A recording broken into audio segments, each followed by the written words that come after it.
can stop you from being deceived. If you try to find out what's up my sleeve, you can figure out what a bag of men.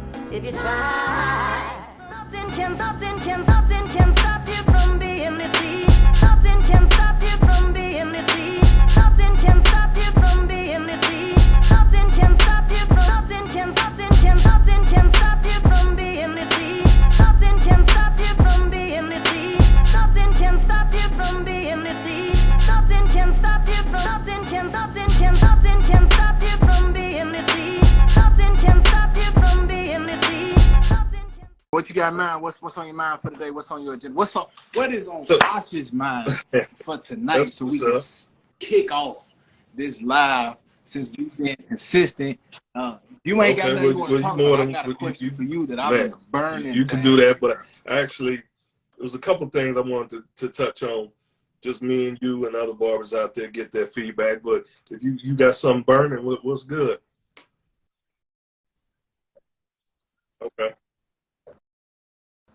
Okay, let me finish this real quick and answer it.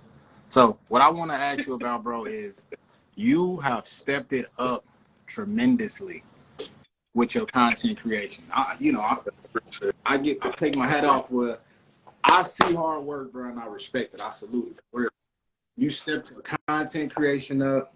I feel like you've created a way where you've made yourself more comfortable in front of that camera. I knew that beforehand. That was something that you kind of, you kind of shied away from a little bit because that just wasn't your comfort zone. But, bro, you've been on it. Like I said, I salute it. So my question is how has that been for you? Because I know that's a transition. I got to the mindset,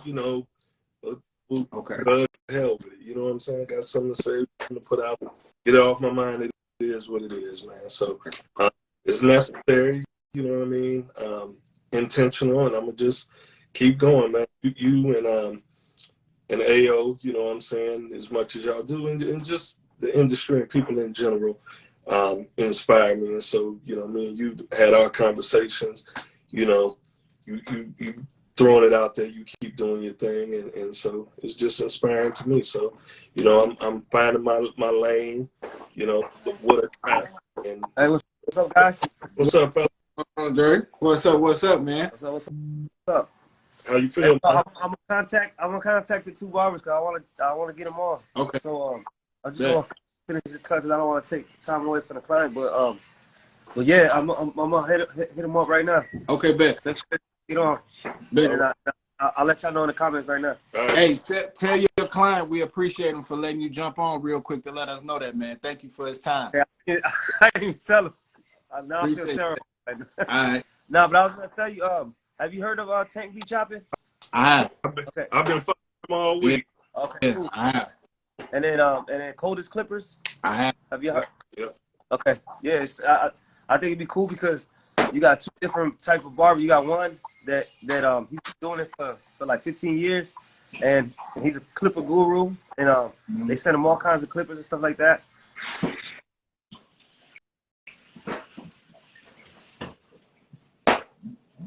Man, his phone froze up. Right. Hey, that's how you know live want us to get caught flat-footed and not be prepared, but they don't already know. I done already prepared. Like I don't come in short-stepping. So once we get them in here, we got some questions for them too. But go ahead, bro. What was you saying? He always in the shop, bro. That's how that boy Dre still in the shop. He always in the shop, bro. That dude he works. He works. That's what's up. Yeah, man. So just watching, man, and just motivating them, man. I'm gonna just go at it. Go hard, man. Find my lane. What's comfortable for me. You know what I mean? Yeah, it cut you off, Dre. You good? Yeah, I don't know what happened. So I was saying one of them, Tank B Chopping, knows a lot about every clipper. They send him clippers. And then he does tutorials. He's he's on YouTube and stuff like that. Yeah. Crazy like about a lot his output in terms of how much content he gets out there. It's crazy. So and then you got somebody like Coldest Clippers. He's young. He's like 22 or 23 or something like that. And He's only been cut for like 2 years, but Really? the traction that he's gained on social media has been crazy in such a small amount of time. So you got two different situations, but both of them making a name for themselves, man, in the industry through social media. That's what's up. I know he only been cutting for 2 years. That's crazy. Right. Yeah. That's insane. Yeah, let me get up off that right now, and I'll hit him up, and Okay. then, and I'll let y'all know what's up. All right. Bet. I'll see you in a minute. That's crazy, bro. He only been cutting for 2 years. He been cutting for 2 years. That means he jumped on social media and made an immediate splash. You know who Dakota's Clippers is, huh? Yeah. Yep. He made an immediate splash then, bro. He talking about, so he been on, I think he literally has like maybe 30-something posts on Instagram, but he already well above like 14, maybe 15,000 followers. He made an immediate splash. Immediate splash. Okay, so we got a question, and we got GMI Clips. I'm a young barber trying to start at a shop, but scared of what people think of my cuts. What do I do? So let me start there. I put up a post this morning. It's interesting that that's the first question that comes across. In my reel I put this morning talking about individuals believing in themselves, right? When I first started cutting, I made a transition because I'm in a smaller town and I was known for hooping, right? Right. And so I was kind of scared of what people thought. I wasn't confident in myself. I second guessed myself over and over and over and over and over again. And the more I did it, the more it hindered me because I was standing in my own way. So to me, the biggest part of it is believe in yourself. You know what I mean?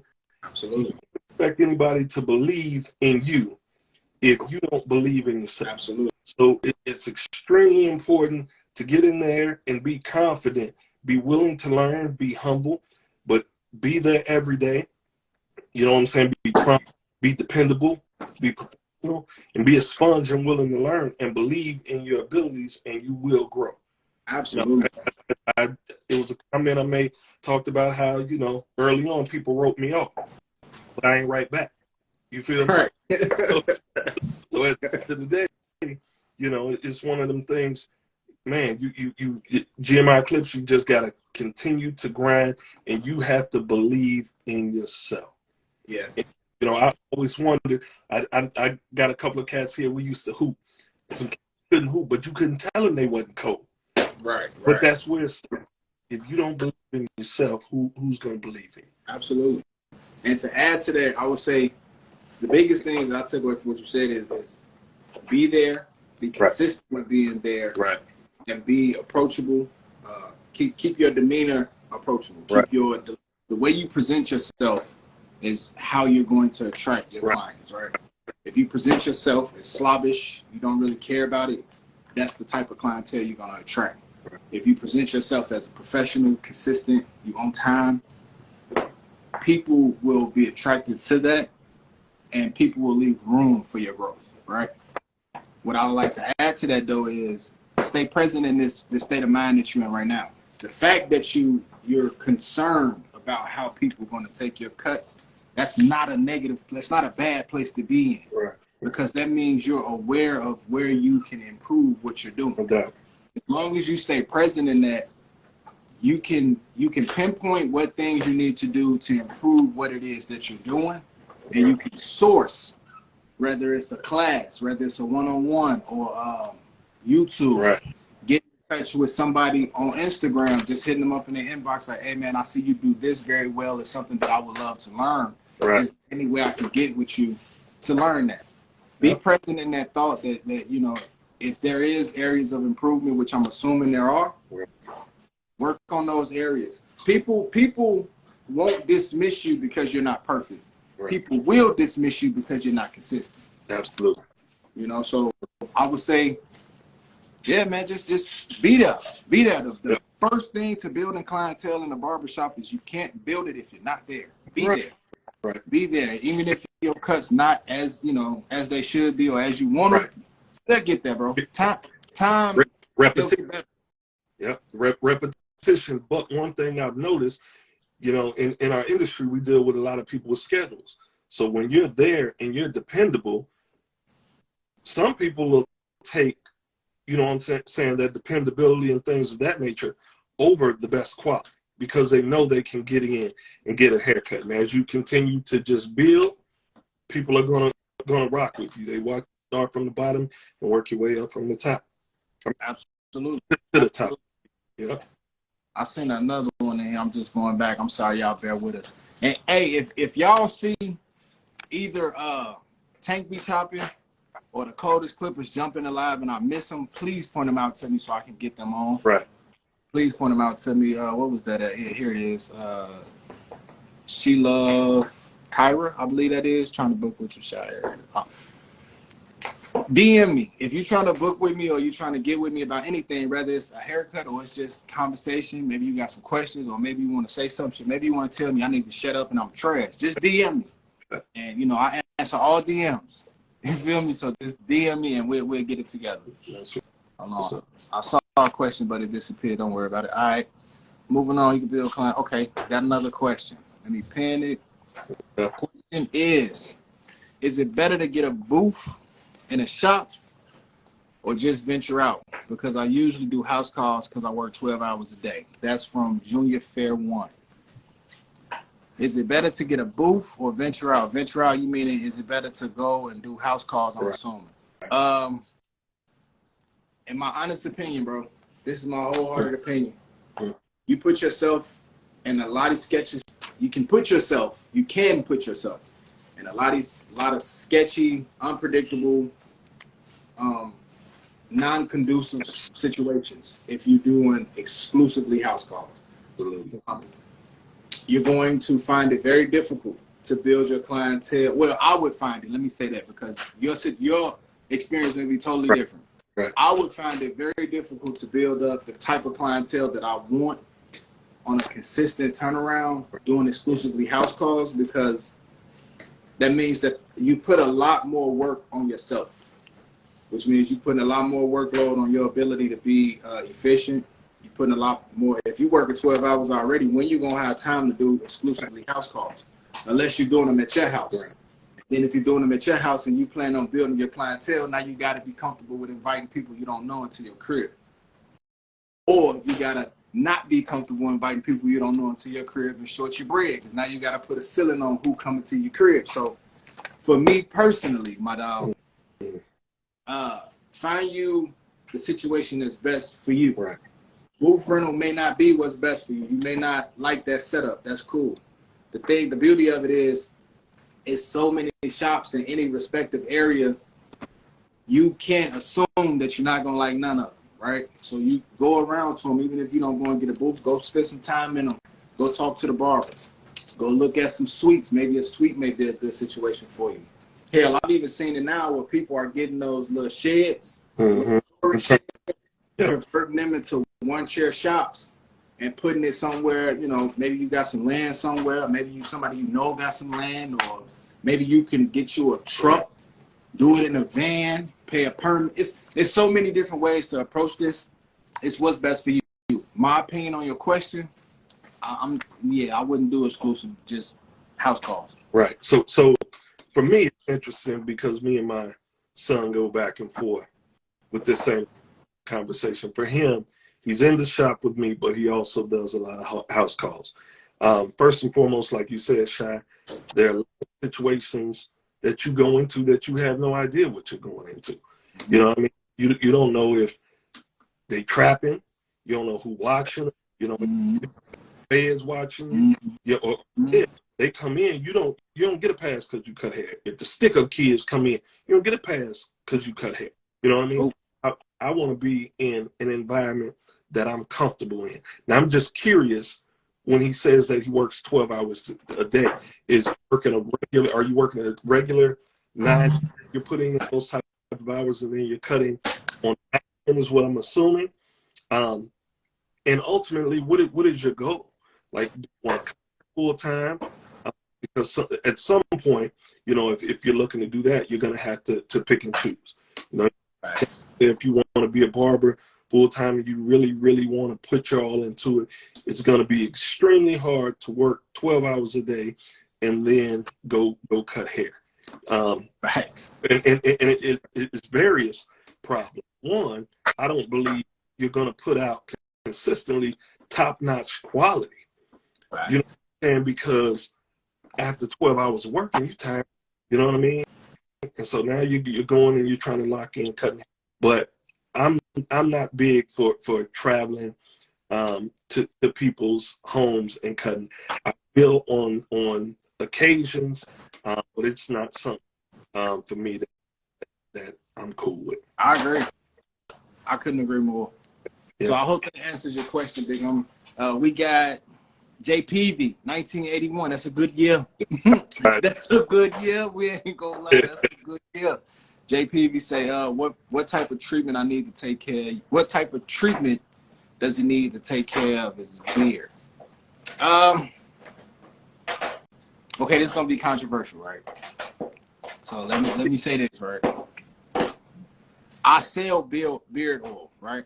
I do. I got it on deck. Likewise. But I'm gonna tell you the real, right? This is keeping it a buck, because anybody that's asking me will keep it a buck. If you want to support the beard oil, cool. All you really need for your beard oil is to remember two things. One, your beard is connected to your face.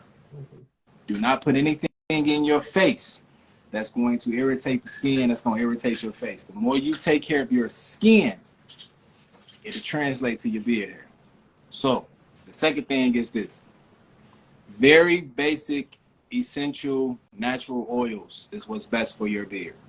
Jojoba oil, vitamin E oil, not heavy on the vitamin E because it can clog your pores, but jojoba oil, vitamin E oil, peppermint oil. If you want to if you're not allergic to peanuts or you have a peanut allergy or anything like that, I would say avocado oil is good. What's another good one? Olive oil is good for your skin. Almond oil. So for me, I always tell people, first and foremost, take care of your facial hair the same way you would take care of your hair. Absolutely. You have a lot of people that don't realize, growing a beard, you come in, it's crunchy, it's breakage. You have to shampoo and condition. Absolutely. Just like you would your hair. My wife and I we have a beard butter that's all organic and unrefined ingredient. And so we make a 3-in-1. So we use it on the skin, the hair on the head, and the facial hair. You can use it for either one. Smells amazing, but that's the biggest thing. All of those ingredients are ingredients that promote healthy growth, condition. Also, it protects from harmless sun rays and those type of things. But the first thing you have to do, and you have to trim. You got to comb it or brush it depending on the length. But you can't ignore it and think that it's going to grow and it's going to be healthy. Also, another misconception that people have is that everybody can grow a beard. Sometimes it's not in your DNA. It's not in your genetics because you don't understand to grow hair. So everybody can. It's as funny as that is, that's true though. Yeah. You have a lot of guys that ask about beards, and it's like, bro, if there are no hair follicles in your face, Right. it don't matter how much you acupuncture your face, or if there's no hair follicles there, bro, it's genetically it wasn't meant for you. Right. You have to take care of it. Also, I'll get people, man, they say if you shave your face with a razor back and people bumped up, you have to take care of your skin. And, it's just grooming 1-on-1. You have to take care of it. Stylist Brienne said tea tree oil. That's another real good one. That's my oil as well. Yeah. I tell you another pro tip, right? I should charge you for this, for real. There's another pro tip. If you take a collective of them oils, do your research to make sure that the chemical structure of them being mixed isn't going to do something negatively to your skin. Right. But if you take a collective of oils, essential oils, and put them in at short parts a piece, you can make a bomb proof beard oil. You can make actually without the added scents and whatever else people put in their specific blends. You can make essentially the same thing that you're gonna get at a store. You can make it at home. Like I said, for me, I prefer the butter. I don't like the balms. I don't oils personally. You know, and put all the ingredients because like you said, you also have to know what's going on your body as well as in your body, whatever you're doing. So in order to maintain it, though, that's extremely important because you need to know the active ingredients. You got the Coldest Clippers just joined. Absolutely. Coldest Clippers jumped on. Yeah, I see him. Everybody that just joined, we're gonna get Coldest Clipper on real quick. Dre gonna be coming back. We're gonna also hopefully get Tank be chopping on too. But while you on, if you have any questions before we bring everybody on, start sending your questions to the little question. Hit that little talking point with the question mark in it. Send your questions there. If I catch them in the live, I'll pin them like I had this waiting question pinned at the bottom, and we'll keep it rolling. We just want to make sure that it's not only a live for you to listen, but it's interactive as well. We want to make sure we get everybody involved. And thank you for taking the time to join this live to hear what we got to talk about, be a part of it.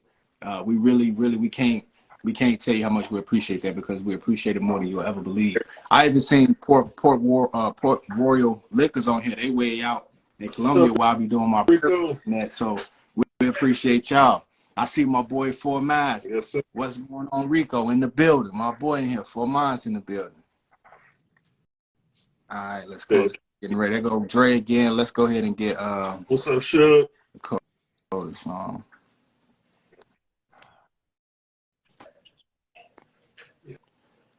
Everybody sing it. So while he's getting ready, all right, how you doing? My guy, what's going on, bro? How you living, man? Chilling, man. Chilling. Busy and tired, but you know. I bet. We were just talking about how big of a splash you done made creating content, so I would assume that them gears don't never slow down, man. They don't never slow down. Appreciate it, man. Just trying to stay consistent, bro. With the content creation thing, it's like it's a matter really of time management. I just been trying to make the time to make the content because between actually cutting and taking care of just like the ideas are always gonna be there. Like I feel like if you're a creative person or if you have a certain niche, like the ideas are always gonna be there, but it's a matter of finding the time to actually execute the ideas. Like I have a notes app in my phone that has like a long list of videos that I haven't even shot yet, and these are like videos from like months ago that I just haven't even made yet.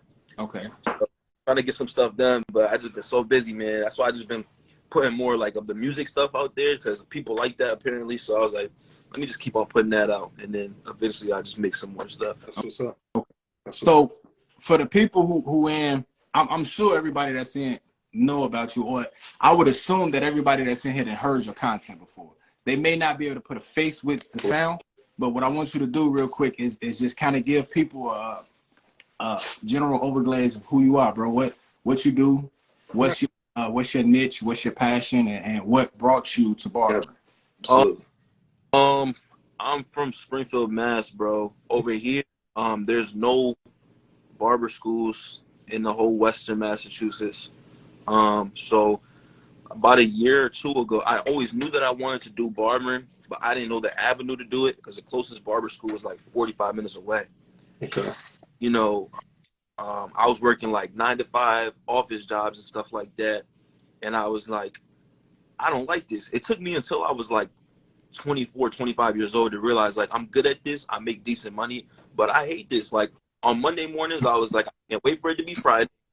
And at 9 o'clock in the morning, I was like, damn, it need to be 5. Right. You know, Fast. It ain't getting here fast enough. Yeah.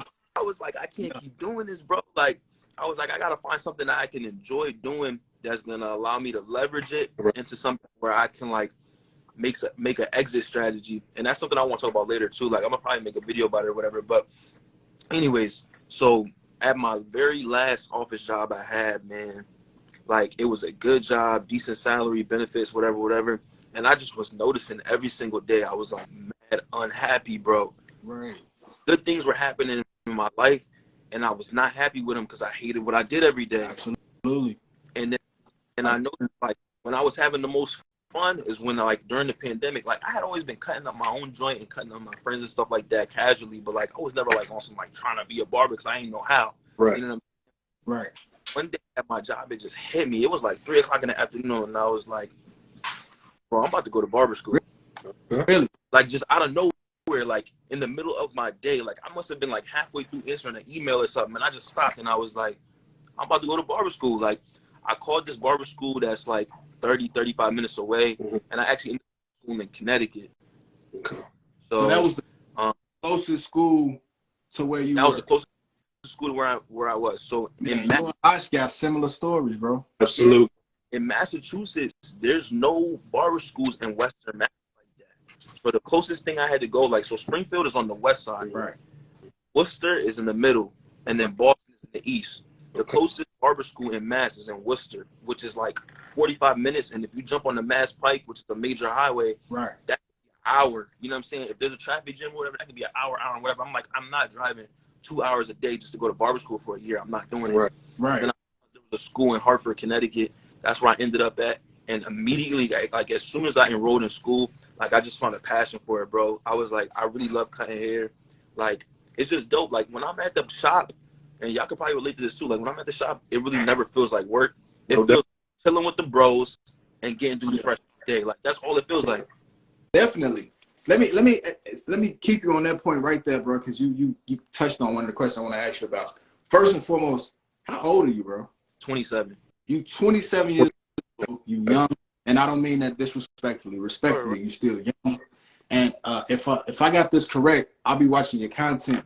You cut in a shop that's positioned inside of the mall, right? Facts. Please talk to me about that, bro. That has got to be a unique experience cutting. Have you ever been in a shop outside of the mall? Or I have not. It's my first shop I've been in. You know, it's crazy too because I only been cutting. I haven't really been cutting for even 2 years yet. Wow. Right. Okay. Like as a full-time barber, like full-time, this is my only joint that's like paying bills a year and a half. That's right.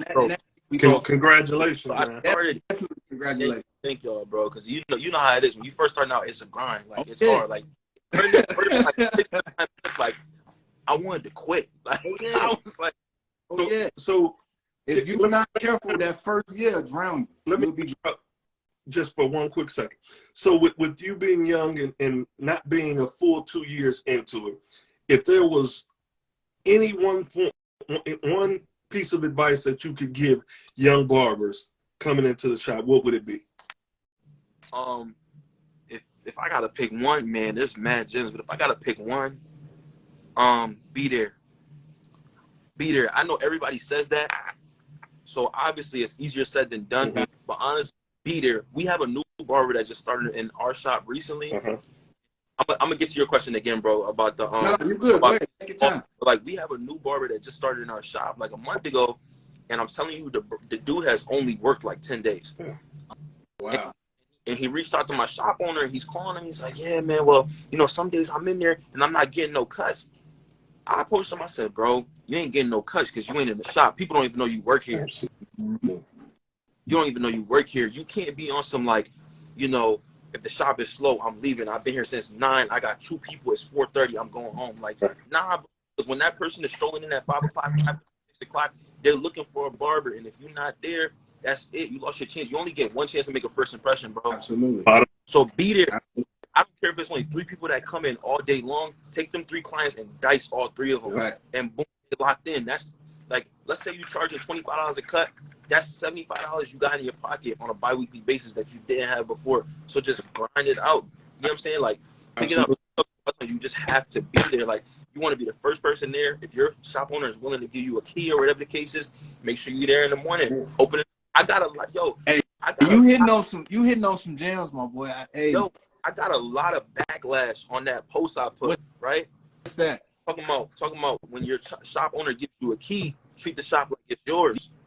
Yeah. A lot of people was rubbed the wrong way by that, talking about some, well, if they the boss, then they need to be cleaning up and they need to be taking care of it. I said, nah, bro, because if you have that key, if you got a shop key, you should be taking initiative to come in, open up. If your shop open at 10, be there at 9:30, clean it up, get the shop ready for the day, get your station ready, be the first person. So when them people lining up to come in the shop, boom, I'm ready for you, bro. Chair empty.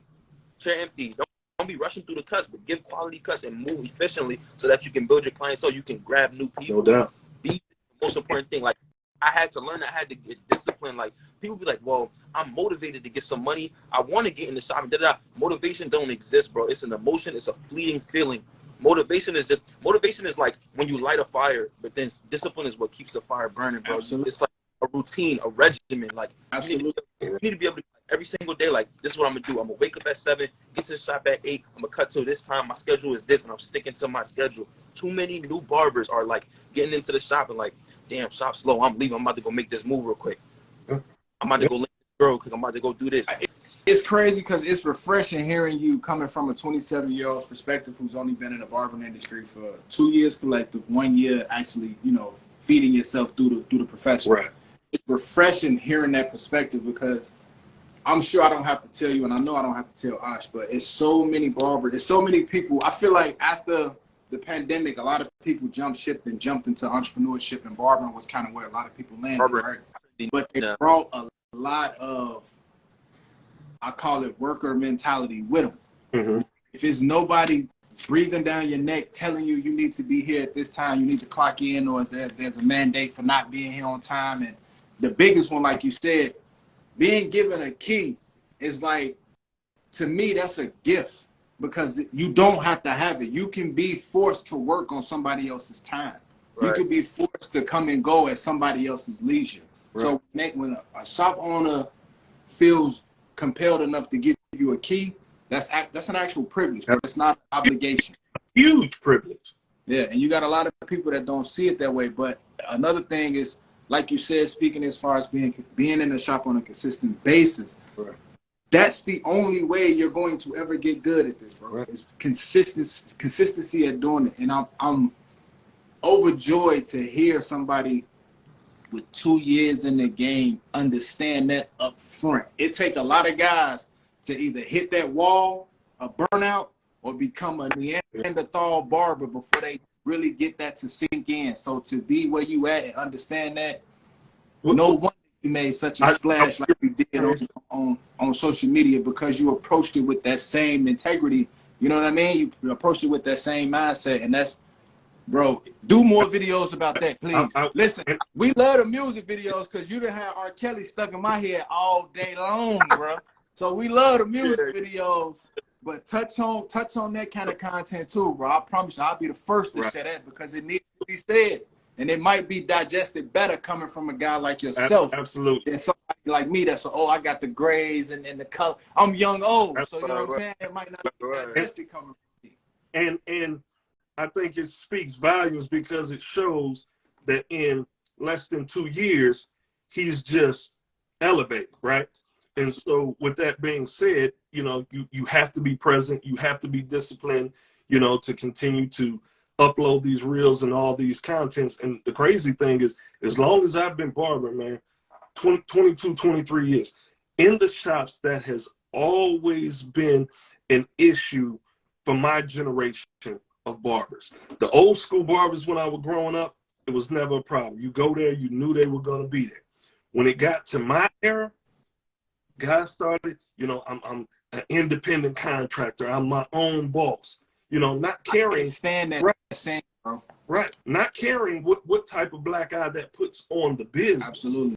You know what I mean? Because ultimately, even if you're an independent contractor, you're paying booth rent, it's still a business that has to run. So, man, we salute you just being that age. But another thing that I have to point out is when you're tired of being tired and ready to make a change, that was in you to be ready to do something. And like you said, sometimes people got to hit a brick wall, man. Yeah, absolutely.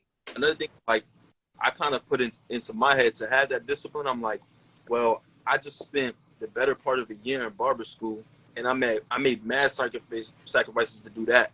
Like, I had to switch my job up because I was working a 9-to-5 joint office job. Like, I had to go work overnights, third shift at Lowe's Home Improvement, bro, just to make it through barber school. Like, going through barber school, to put a perspective on it, my schedule was literally barber school from 9 to 2:30.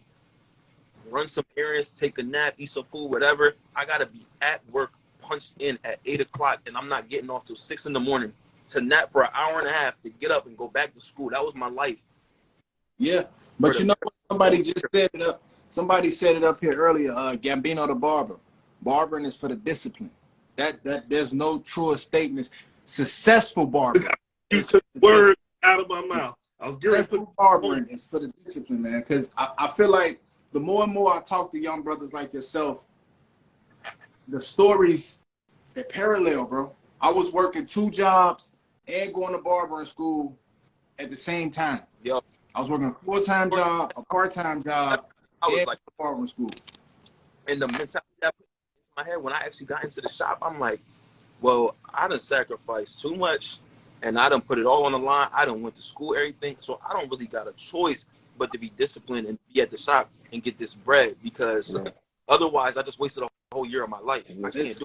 Bro, that's a finisher's mentality. And you done spent that bread. That's a finisher's mentality. Once you start to invest your time, Nito? go Nito, into something, for me, if you could just invest your time and invest your money, the money you can get back, the time you can never get that back. Right. So once I start to put that in it, I gotta see it through to the end. Right. Whether I succeed at it or fail at it, I gotta be able to say that I saw it all the way through. A lot of guys don't value that no more, bro. And it's like I said, I can't tell you how refreshing it is to talk to a barber who's this new into the industry that's putting that into it, because whether you know it or not, you approaching barbering and your introduction to it the way you are is going to encourage other barbers around you to approach it that way. What people in this generation, they don't just learn by being taught or talked to. They learn by observing what you do. You could tell me 100 times until you blue in the face, this is how you do something. But if you showing me something totally different, I can't buy into what you're telling me because your actions don't precede it. You feel me? Right. But you saying it, doing it, go ahead. My bad. Go ahead. Nah, finish, bro. Finish. What you saying it and doing it, you have no idea how many people you probably encourage and how many people you actually help guide that's coming into it. Or, believe it or not, you may also be encouraging guys that's been in 20 years now. Right. That just didn't see or they didn't feel that was an approach that was even attainable, or they was around people doing it just like them, or they just didn't see the benefit of approaching it that way. So now that they see you approaching it that way and they see what you're gaining, the traction that you're creating by approaching it that way, you'd be surprised how many minds you change just off your actions alone. And one thing too is I still be struggling with that sometimes too. Like now that I'm more booked up, it's like I still am tempted sometimes on days where it's slower to be like, well, let me dip out because if I miss money today, I already know my Thursday through Saturday is booked. I'm good. But it's like you got to fight that even when you start to get a little bit more like successful in a way. I'm still not where I want to be as far as like, you know, cutting and things like that. But you start to make certain progress. Like you're saying, your goals should not be the same. As you progress, your goals and your perspective should change. Like the things that were important. That's another thing too. I think people don't touch on enough. I think when I first started out, my goals were different than they are now. I feel like, and that's progress. Exactly. Like absolutely continues. Like I almost call it like I like to call it system update. Like I feel like at every level, I got to update. Like because before when I first got out of barber school or whatever, and I was getting into the shop, my first goal was like, oh well, I just want to get good at cutting hair. Yeah. Okay.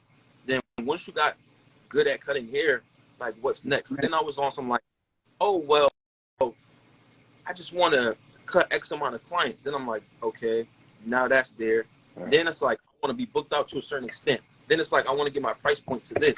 Then once your price point to that, now it's more like, now I'm focusing more on the experience of the clients. Now I'm more focused on like, I want my clients to feel this way about my service. I want my clients to be able to leave my chair and be like, yo, you need to go see Dan because when I go to him, it's right every time.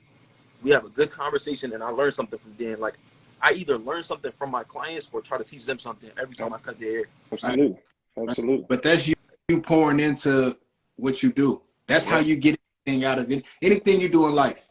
If you're not willing to pour yourself into it, you can't really expect to get much out of it. You'll get something out of it because you're associated with it. But the more you pour into, the more you're going to get back. The more that's going to. And I'm not just talking about money. Like, for anybody that's on here, understand that it ain't having a love and a passion for barbering ain't got nothing to do with money. You get more fulfillment and satisfaction out of how happy you are doing something than you do for getting paid for it. Just and then like the money just comes up with it. how happy I am when I had that client that I had that unique, genuine connection with. We had that conversation. That one conversation might put a battery in your back for the rest of the week. I've never felt that way working a traditional 9-to-5 job. So Ever. And this is the thing. I remember, man, because it's so crazy. Because you still there? Yeah, I'm probably It's so crazy because your age, you being so young, and our stories being so similar. Because I went into full time. I've been barbering a long time, but I worked in the school system for over 20 years. So I transitioned, and so I've been full time for about 4 years. You know, and one of the things that guys have to understand, if you have goals and you want to get to a certain level, one, you got to be willing to put in the work. Right. Once I got in the barbershop full time, man, my wife packed me a lunch every day. I came, they used to laugh at me. They told me I had a satchel. I bring it there. I sit when I took my lunch breaks, I would eat. And then as soon as I finished eating, I was back at it, bro. I did not leave that shop. From the moment I stepped in there, I was there for the duration. And now I look and I'm so booked out. And it's unbelievable. Sometimes I have to pinch myself because I was in the same place. I was making, I was in an administrative job. I was making decent money. A lot of people thought I was crazy for being unhappy and uncomfortable, but I knew it wasn't my purpose. And when you're not happy, you're just not happy. Absolutely not. So not serving you, bro. Yeah, absolutely. And lastly, it's gonna become what do they call it? Disgruntled. Right. And lastly, I had a barber friend that told me, and they were trying to get me to just go ahead and jump, man. And it took me a couple of years to really get the gall to do it. But they said, if you pursue your passion, money will follow. So it's crazy how simple simple that is, ain't it? Man. And so while I'm in a town where I had a job where I thought, okay, man, it ain't many people look like me making this type of money. Soon as I jumped off into my passion, it just, man, just my ascension, it just took place, man. And so your story before we go too story. far, I'm so sorry. Mm-hmm. Before we go too far, the questions piling up, and I don't want them to pile up. Okay. We're gonna let you finish your thought, and we also got some more questions for you, bro, because you are open book. I love it. Absolutely. We get to talk to people that's open books, willing to communicate. So this question right here, this is actually my auntie, believe it or not, way out. You say, okay, I have a question. I've been searching for a barber for my boys to teach the clients as well as do basic shampooing. Really, it's really sad out here that they say it on the app, but nobody gives the app services. So what you have to do is you may be dealing with, can you hear me? Mm-hmm. Mm-hmm. What you have to do is when you go and you look for a barber, right? If you're using the app, whatever app it is, The Cut, Style Seed, whatever you're using, don't shy away from looking at the reviews. Look at the reviews. And then you have an understanding as a human being. You could get a feel off people. Call them on a day like a Tuesday or Wednesday where the shop probably isn't crazy busy. Maybe not. Talk to them and ask them, hey, I see you do this. Is this a service that you offer with every cut, or is it a requested service? Is it a preferred service? Barbers don't mind having conversations as long as the conversations are productive to what the goal is. The goal is to get you as a client to come and try me out. Give me a shot. So if you call me and you want to have that conversation, that's a conversation I'm having with you. Another thing, a big plus that'll show you that a barber is serious about what he's doing. Go into the shop and see if he offers you a consultation. A lot of barbers don't do that no more. If you find a barber that's willing to offer you a consultation, 9 times out of 10, that's the type of barber that you're looking for the services that you want to get. That's going to be consistent with those services. What y'all feel about that, bro? That's a fact, because I noticed this very recently with a client, because it was their first time booking with me. And when they sat down in the chair, I asked them a series of questions so I could really understand what they wanted out of the service. It was simple. He must have just wanted a fade. He was like, yo, I'm going to just get a fade. And I was like, okay, what kind of fade? He was like, well, what you mean? I was like, low fade, mid fade, high fade, skin fade, close. Like, you know what I'm saying? And he was just like, yo, I didn't even know there was different types of fades. I said, what you mean? This is a grown man. He's like, every time I go to the barber, I just say fade, and they just give me whatever. And I'm like, how many times, out of 10 times, are you happy with that fade? And he was like, probably like 2 or 3. And I was like, yeah, because they didn't ask you what you wanted. I was like, that's why I asked so many questions. He was like, yo, I never had a barber ask me questions. Like, it really changes everything. And when you find out as a barber exactly what they want, like, when you go to a barber that offers a consultation, that's how you know somebody's serious about their craft and they really just want to get it right. They really just want to service you. They're not in it just to give a quick cut and make their little $30 or whatever. You know what I'm saying? Absolutely. And it's crazy how frequently you'll find barbers who think a consultation is just saying, hey, what you want? Right. And then they don't ask no more questions after that. They just get right into the cut. And it's like, bro, do you understand that one haircut probably has 20 different ways to describe it? Absolutely, bro, because there's so many different areas of the cut. Like, even when it comes out, like, yo, how you end off the sideburns, or how you want me to shape the back, or, you know, say anything like that. There's so many little things, especially, and don't even get me started if they got a beard. Right. That's all, having a beard for some dudes that take that serious is like doing a whole nother haircut. It's like absolutely. You know, absolutely. Beard, you can get everything up here right. You mess this up. I'm at the stage in my life that you can mess this up. Don't mess this up. Right. What you say? Bless this up. Hold on. Bless this up. Don't mess this up. Put it on a shirt, bro. Hey, put it on a shirt, bro. I like that. We had another question down here. I'm finna. No, I got this. Okay. She love Cairo. Okay, cool. I think I got that one right. It said I have a question. Is there anything you could use for hair thinning around your hairline? Ooh, enhancements, but not for the primers. But I always tell people, let me tell you something. I keep it real, people. I say, let me be very honest with you. There's nothing that I can do as a barber to worsen or improve your hairline. Nope. That's genetics and health. God did. You know what I'm saying? Yo, if your dad joint was back here and your joint is going back there, guess where your joint gonna end up? Yeah.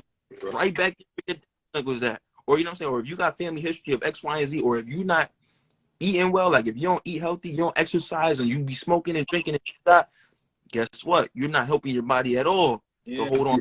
Like your body have this X amount of testosterone for as long as it's gonna have it. So there's nothing I can do to restore your hairline. People be recommending oils and this, that, and the third. Sometimes that'll help with like we got somebody on here. They say I don't know how to pronounce. I think it's Noxin, whatever that is. Hunt, you'll have to elaborate on that. I know what they're talking about. Let me tell you something about it, man. I'm familiar with it to a certain extent. It's like a treatment. It's like they can give it to you as an ointment or a supplement or whatever. Okay. With the, it's kind of like it works. It be working. Mm-hmm. For me personally, I don't know what the long-term effects of minoxidil is, and you can also overdo it, and it can damage your body. You know, you can also overdo it. I gotta do some research. I never heard of that. It's not body, and people who are taking minoxidil, trying to get their beard in or get their hairline in, they should be talking to their doctor first before they just purchase that. Absolutely. Oh, by the way, with that being said, I want everybody to understand that this is all unsolicited advice. We are not dermatologist specialists, nor are we health specialists. We are professional master barbers, okay? You want to get a haircut, you want to know about it, we're going to help you as best we can with all the other information. But I have no idea about that. Yay. Let me see. We had another question here. Hold on. Let me pull it back up. Okay, what was that? I'm 33, just getting in the game, never picked up clippers into school. What advice can you offer for me not giving up and grinding? Yo, so let me touch on this one. I feel like I probably, cause Ash, let me make sure first. Ash, you got into barbering around what age?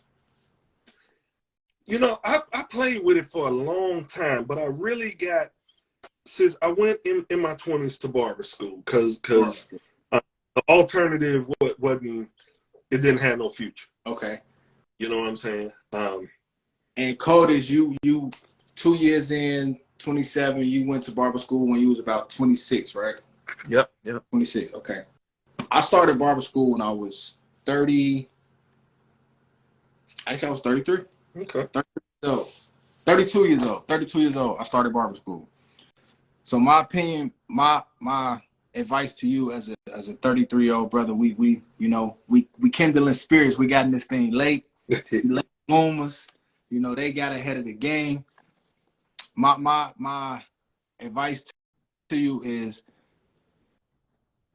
be grateful, because a lot of the grace, a lot of the maturity that you have attained over those 33 years of life Absolutely. is going to help you with approaching this business.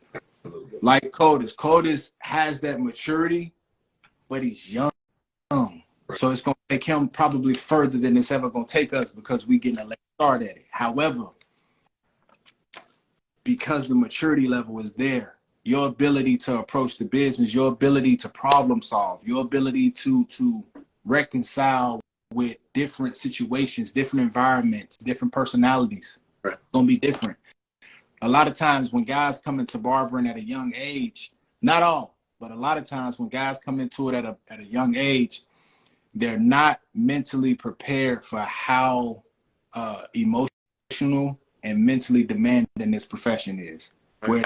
Where you've been working, or you've been around for a while, you in them 30s, that back cracking a little early. You've lived life to the point where you got to understand it. In most cases, you got understanding of how to approach chaotic situations with a sense of maturity, right? So that was the biggest advantage that I had over my younger counterparts when I started school. A lot of situations that would get them riled up, or when they playing, they overplaying because they got that youthful jovialness. Right. I didn't really get bogged down by that, because my approach was, I'm doing this to put food on the table. I'm doing this because I hate my 9 to 5. I wake up every day miserable. I go to sleep tired. I don't want to go to work as soon as I get off. Right. When I get off on Monday, I don't want to go to work on Tuesday. I'm already dreading going to work on Tuesday. So this gave me an exit for that. Go ahead, bro. I got something to add to that. I know I'm not of that age yet, but we're really not that far apart. What I will say, though, is starting a new career in your 30s, I think in the forefront of your mind, which I'm sure is probably already there, you should be thinking of exactly what your goals are getting into. What's the end game for you? Because I'm going to be honest with you, for me personally, as a 27-year-old man, I'm still young, but I'm approaching my 30s, and I know I don't want to be cutting hair at 50, right? My goal is to retire by the time I'm 40.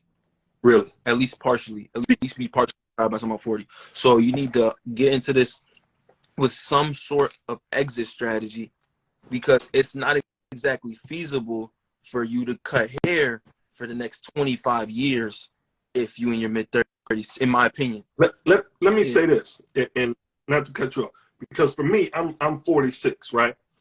And one of the longtime great barbers in our community is in his 80s, and he still cuts about 2-3, right? So I think the generation in which we're barbering now, I think the ultimate goal is finding other ways to create income without having to put in 12 to 14-hour days. Right. But that's like more so at your leisure rather than like, yo, I need to have a book schedule.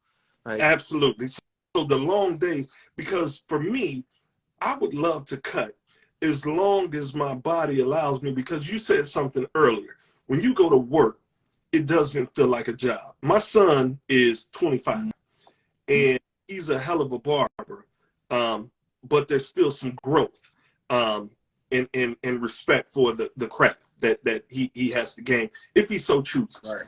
But I often ask him and young people in the shop, or people period, where can you go to work every day, talk to your homeboys, talk about anything you want to talk, sports, whatever, watch movies, talk about, give advice, just being able to socialize and still do what you love. For me, and maybe I'm biased, I don't think there are too many jobs that are better than being a barber. We all walks of life. We can network. It's so many things. So for me, I think the biggest thing is not so much the exit totally, but how can we catapulting another income so that when we don't want to cut 15, 20 heads a day, we can. That's more so what I was leaning for. I think you kind of worded it better. And thank you for that, man. You kind of no problem. worded it better, because I ain't gonna lie. In retrospect, the way I was saying it was like, if you're 45 and you cut, you wildin'. That's not what I meant.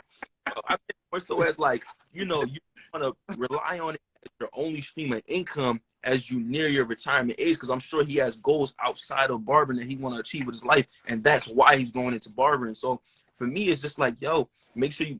More so, whatever your plan is, it don't matter, because my plan is my plan, your plan is your plan, everything. But make sure you're going into this, because you at an advanced stage of wisdom and knowledge, leverage that so that you don't feel compelled to be behind the chair and feel like you a slave to the chair. Like, let the chair serve you, bro. Let the shop serve you. Like, have a plan in mind. I feel like you should do that with anything. I don't care if you was becoming a barber, a doctor, an electrician, or you was going to fix cars. You should have a plan. Like, in 5 years, I want to be here with my career. In 10 years, I want to be here with my career. Like, for me, short term, like, I'm 27. I don't like to think in ages. I like to think in stages and, like, seasons of life. Like, at this stage right now, this is like my building stage. And then once I get through to this and reach some more goals, I would like to purchase some property and establish some passive income, so that later on in my life, when I get older, I'm still going to always want to cut. Because like you said, I love my job. I'm going to always want to cut. I love the shop. But at the end of the day, I don't want to be feeling like, well, damn, I need to make X amount of bread in the shop this week, or them lights is finna be flickering. You know what I'm saying? Like, so with that in mind, I got a question. I got a question. Because I read this on your bio, and I was like, nah, that don't make sense. That don't make sense. I need to understand that. Okay, so partly you've explained some of it, bit that I thought you have been cutting hair a lot longer than what you have. So that kind of explains it, in a sense. I saw that you still offer house calls, right? Starting at $50. Yeah. Make that make sense to me, bro. That don't make sense, because I feel, and this is my personal opinion, of course, and it's yours to yours. My personal opinion is house calls at minimum should start at $100. You know why? You know why? Because honestly, that's just been in my bio since I started cutting. I probably just need to update the pricing, but I haven't really gotten around to it because I don't really do a lot of house calls anyways. Most of my people, I'm pretty good about having them just book their appointments and come into the shop. I really only do probably like 1 or 2 house calls a month, if that. Okay. So, you know what I'm saying? And most of the time, they start at $50, because I'm saying, like, if it's somebody I know and it's their kid, I'll come do a kid's cut for $50. You understand what I'm saying? What I do, $50 for the service, and then I charge for travel. Okay. So the minimum is like $70, $75, right, or whatever. I seen the verbiage would start at $50. So yeah. So like, if it's like a kid's cut and they live 5 minutes from the shop, I'm not ask them. They probably just can't get a ride. You know what I'm saying? And I'm not. Yeah, I'm very transparent, bro. I'm not booked out. Right. So there's no reason for me to be feeling like, oh, if I'm not at the shop, I need to be getting 150 bones. Like, my schedule's not even filled up. Like, I'm not even at 80% capacity. It's on the way though. It's on the way though, because I feel like that's not abnormal to be at a year in this. You know what I mean? Doing it in the shop and not be filled up. That's Normal. Yeah, my weekends are booked, but like we're open 7 days because we're in the mall, and I'll get back to that because I know we keep on jumping over that. But like, want to know. we I definitely want to know. we in the mall, so we open during mall hours. Anytime the mall is open, we open. So Right. days I take off is Sundays. Lately, I've been working Sundays because one of our barbers is missing in action. He just packed up his clippers and didn't show up. And we that's the I'm my own boss way of quitting. Right. That's exactly how people that say that quit. I'm an It's independent contractor.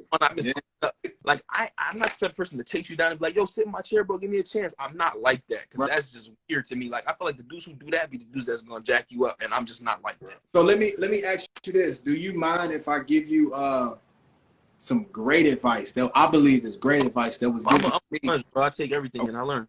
Okay, Hunt the barber, if he's still on here, he gave me this piece of advice to help me to grow my clientele, right? Because I was the same way. My Fridays and Saturdays was crazy. Like you couldn't get in on them days.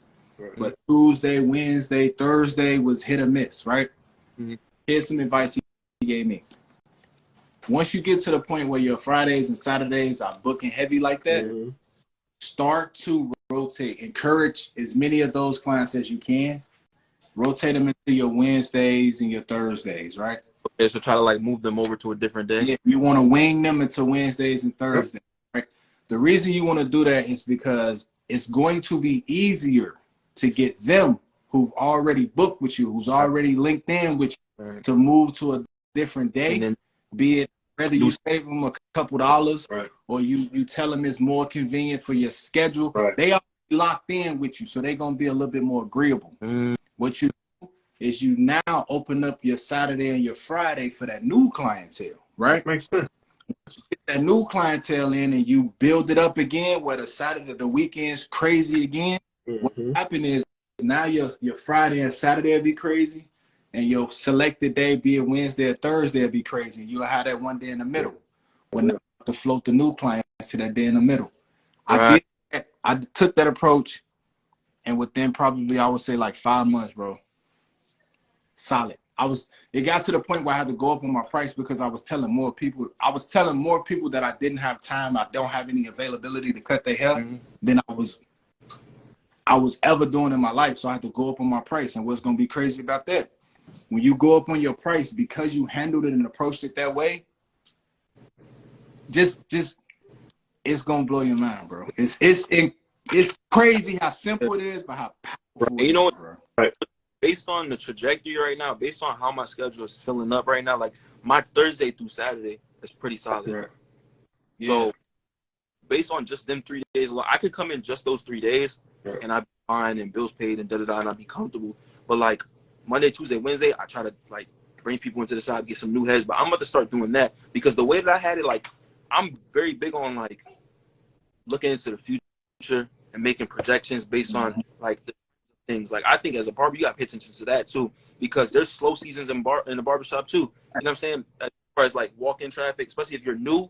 When you're new, you're depending on walk-ins. Like the beginning of the year is trash. Like my first year in the barbershop, bro, man, I was down bad. I was like, yo, where they at?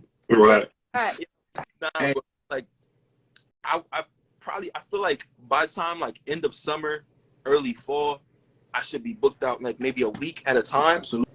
And then that, like, so the reason I'm explaining that is because I want to know after that step, like, when for y'all do you feel like it's time to go up on your price? They say when you're 80% booked, but 80% booked how? Like in your week, in your month? Could you be 3 weeks booked out and then hit 3 weeks? You're like, oh snap, let me raise it up. Like, what point are you too booked up and you need to raise the price? Hey, so since Dre jumped in, he got the mask on, bro. Let Dre take that one, bro. Hey, what's up, guys? We putting you straight. We dropping you straight into the mix, bro. Did you take the question? My bad. Let me put the hold on. I'm gonna put the volume down. My bad. I just put my daughter's iPad volume down because it's super loud and I know it's gonna cut everything off that y'all was trying to talk. Oh, you. That's why I didn't want to be on the live while I was cutting hair. Oh, you good? You good? Yeah, the Clippers is gonna be loud and you ain't gonna nobody's gonna hear anything. You know how I got taught that lesson? How was that? One time I did So I went live with Jay. I think it's Jay Blends and Concise the Barber. Yeah. Concise had invited us to have a little talk live. Whole time I'm eating. What was I eating? I was eating fries or something, bro. I was eating fries like while I'm talking. I mean, not while I'm talking, but like while they were talking, right? So then when I see the live later on, bro, like tell me why like me smacking on these fries was taking over the whole audio while it was trying to talk, bro. I was like, like lesson learned, man. Lesson learned for real. Real. So one thing I do want to say, man, I appreciate you, Code, for jumping on. I know you be busy making the content and stuff like that. But as soon as, man, I was like, so I'm listening to y'all talk as soon as he got on, and I couldn't really hear it because I had my phone on the side. I got the clippers on and stuff like that. My daughter with the iPad, but I heard you ask him something about him working at the mall, and I was like, you know what, man, I can't wait till I see till he reposts this thing because I wanted to hear that conversation. I'm not trying to ask y'all to do the whole conversation again, but that's just an example. That's just an example of. Listen, hey, we've been vibing so much, kind of bouncing back and forth that we ain't never get around to it. Yeah, oh, you did it. No, bro. Like, he started bringing up so many different points, bro. It was like, hey, that's a good point. Talk about that. Then the questions started rolling in. So you haven't missed it, bro. He's still here. So while we got you, we gonna jump back to your 80% because I got a good answer for that question to kind of help you approach that a little bit better. But tell us about that mall. I have an experience with that where it's created my demand, which has allowed me to increase prices. So we'll get back to that. Because I'm very interested in knowing that because everybody talks about, oh, when your books are 80% full, and I'm like, for what? For the month? For the week? What is right.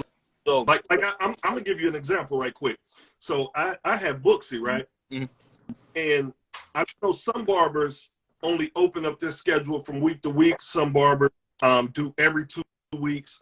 You can book out with me up to 3 months. Booksy allows you out to 6 months. I don't know what app you guys use, but when I'm 30 days booked out, there'll be something that jumps on my screen from Booksy that says, wow, great, you're booked up for 30 days. Maybe you should think about going up on the price of your services. Oh, snap. So Booksy pushing this narrative as well. I didn't know Booksy did that, bro. Hey, Booksy out. About that Brad. Hey, shout it up, bang, bang for Booksy, bro. Shout it up, bang, bang for Booksy. Yo, tell the truth, yo. Is this a paid advertisement for Booksy, man? Hey, is it? Hey, I'm giving them a shout out without even thinking about it, but for real. Big shout out. If they don't catch this and clip it, it's they lost, bro. Got me about to sign up. Like, yo, they trying to get me this paper.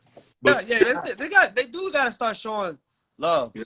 They do gotta start showing more love. Facts. That's what I think. You know what I'm saying? I be telling everybody. I feel like I told so many people about Booksy. I'm telling you. Oh, most definitely. But I'm waiting for them to hit me up direct and say, yo, Code, make a track. And then I'll but they gotta hit me first. They gotta cut the check first. They gotta do something. They gotta have a conversation. But the genius in their marketing, be it that they marketed a booking platform for barbers, is for us to do our jobs, we have to promote their business. You understand what I'm saying? You gotta promote it. Think about how many clients each of us got individually on these booking apps. Well, that's one person that's telling somebody else. So you take that many people times 2 for everybody. Now, what do y'all use? Just curious. Everybody. What do y'all use in terms of booking apps? I use Booksy. Style Seat and Booksy. Booksy. Okay. So if you're not using Booksy, let me give you a little spot of advice of what you could do with that 80%, bro. It's gonna be real. It's the real simple format, right? The way that you know that you at 80% is how do you feel? A lot of people don't discuss that enough. How do you feel? Are you overwhelmed? Do you feel like you're cutting more hair than you're able to spend time at home? Do you feel like your barbering and the request of your service and your time is superseding your ability to maintain your business and maintain your ability to create your content, right? Mm-hmm. feel has to be one of the biggest components to considering when it's time to change direction on how you're doing something. Because it don't matter what you do. If you go into it and you allow yourself to continue to be overwhelmed, it's not gonna last. Right. The bottom gonna fall out eventually, right? No. So Can I touch on that real quick? ahead. What you just said though? go What you ahead. said about feel? Yeah. When it comes to that, you gotta also make sure that it's not something that you feel just one day. Yeah. Because sometimes you're gonna have that day that you just feel like changes got to be made, and then the next day you done completely forgot about it because it was just a bad day. Right. But when you're feeling it, it's a consistent feeling throughout, many days, many weeks. Right. But yeah, I just want to touch on that. Let me add to that. I know, because there be them days where you like, yo, sometimes, like, it be them days where, like, I'm super overwhelmed. I done cut 15 heads, and I sit there, and I'm tired, and my back hurt, and I'm like, I'm cranking out good work. Every cut I did today was a 10 out of 10. I'm going up on the price tomorrow. Right. So And then you get tomorrow, and you'll be I'm here now. Right. I'm here. That's I'm not the feeling. arrived. That's not the feeling, bro.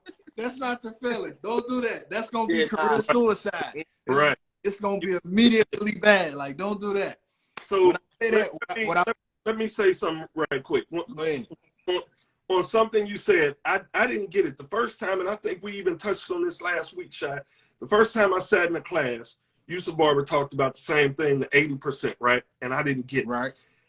I've been cutting for 20-something years. I told you I work full-time. So Saturdays, I have always cut on Saturdays for over 20 years. Right. Empty nest, all my kids are grown, right? So I got tired of me and the wife spend more time, travel, do something. So to not get myself burnt out, I just gave up my Saturdays. But because of the demand, what I did was turn around and put a spin on it. And I do VIP Mondays, every other Mondays. And I had a list of people that were interested, and the demand and the price went up. So I don't lose anything not working Saturdays. Right. You know what I mean? I don't lose. I've gained. Dre, do you work Saturdays? I do work Saturdays, bro. I work from 1 to 5 on Saturdays. So Saturdays is my half day. Okay. But I got this client. He's a dentist, and he always tells me, just stop working Saturdays, man. You won't regret it. Absolutely. And I know I won't. Hey, fix And I know one I won't. $100.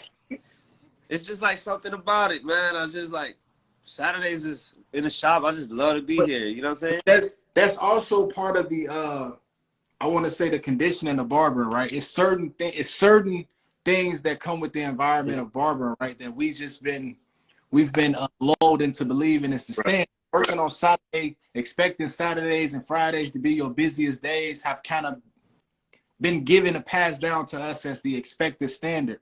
But it doesn't have to be.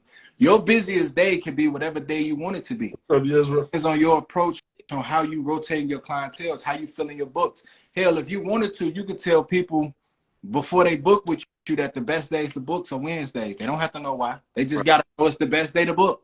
And you can start filling it that way. Do you What I wanted to tell do you feel like you successfully, because I feel like it's almost like brainwashing. Like, you have to, like, condition your clients to move their day. Because for most people, they're like, yo, Friday and Saturday is the day I get my haircut, because that's barbershop day, and that's the day I get paid, and that's the day I go out to the club or to the game, or Saturday is the day. Like, how do you condition them to change? Go ahead. So the way that I started conditioning people with that, because you got to understand this, right? First and foremost, you're never going to be able to please everybody. It just won't happen, right? But what I'm trying to do is you have to be willing to communicate with them clients and let them know that what you want is what I want to give you. So if your expectation is to get that fresh cut every Saturday on Saturday because your last working day is Friday night, you can continue to do that. But here's what I'm doing. I'm going up, and I might only tell one client this, a stubborn client that don't want to move, right? Here's what I'm doing, though. It's going to be a lot more convenient for you if we do it on that Friday or if we do it on Thursday. You'll still be clean. Your hair, if your hair grows back in 2 Saturdays, then you need to go talk to a doctor. It's not the cut that's doing it, right?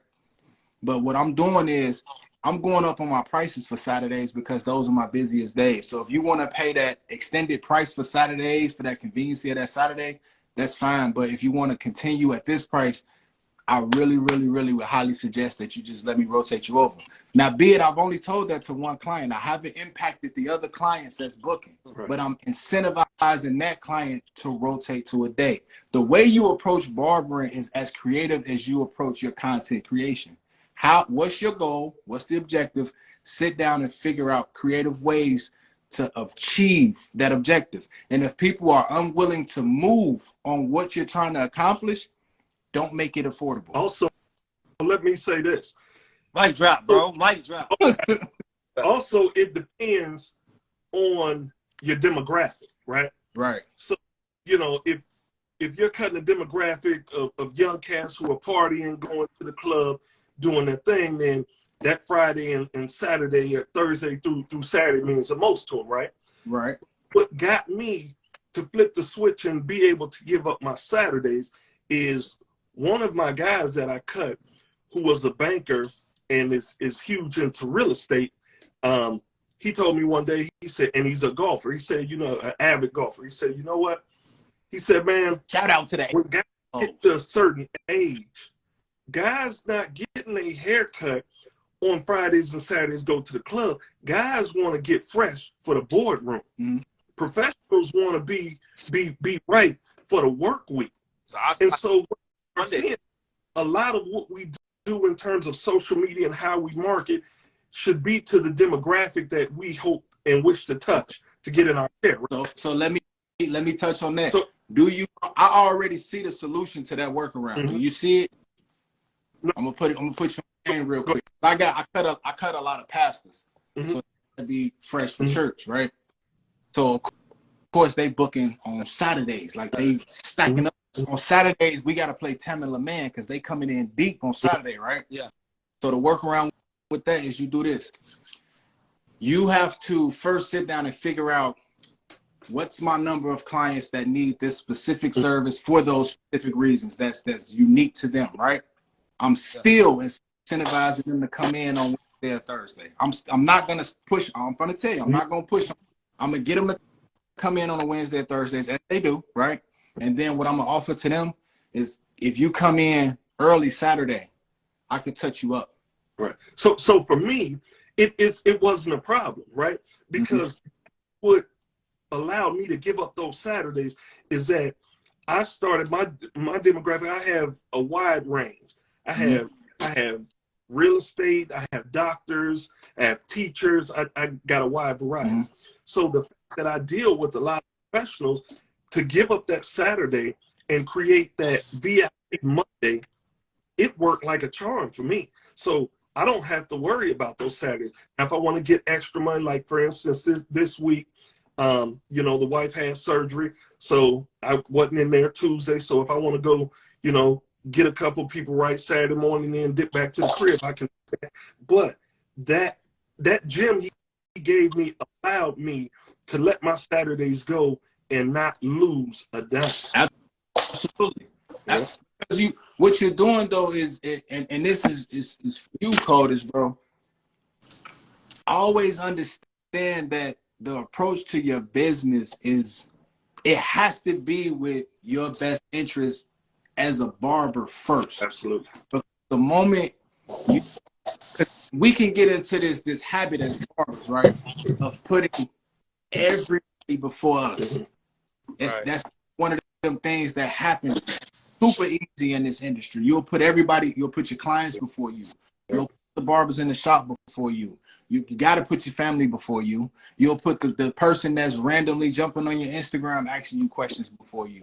You'll put your ability to put content before you. But the more things that you stack ahead of you, what will happen if you keep stacking stuff in front of you?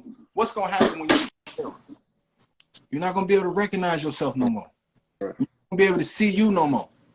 And if you can't fulfill your ability, like somebody said earlier in this live, to consistently be passionate like you are now about this, then you got to change the approach. So for me, when it goes back to the 80%, is figuring out how do I feel about where I am in my price point, how much I'm working right now for that price point. Is it conducive to me remaining passionate about what I'm doing? If it's not, it's time to readjust something, because the more that I allow my passion to slip, the easier it's going to be for me to walk away from this. You understand what I'm saying? That makes sense. Bro, how did you market that VIP Mondays? Like, what? One more time.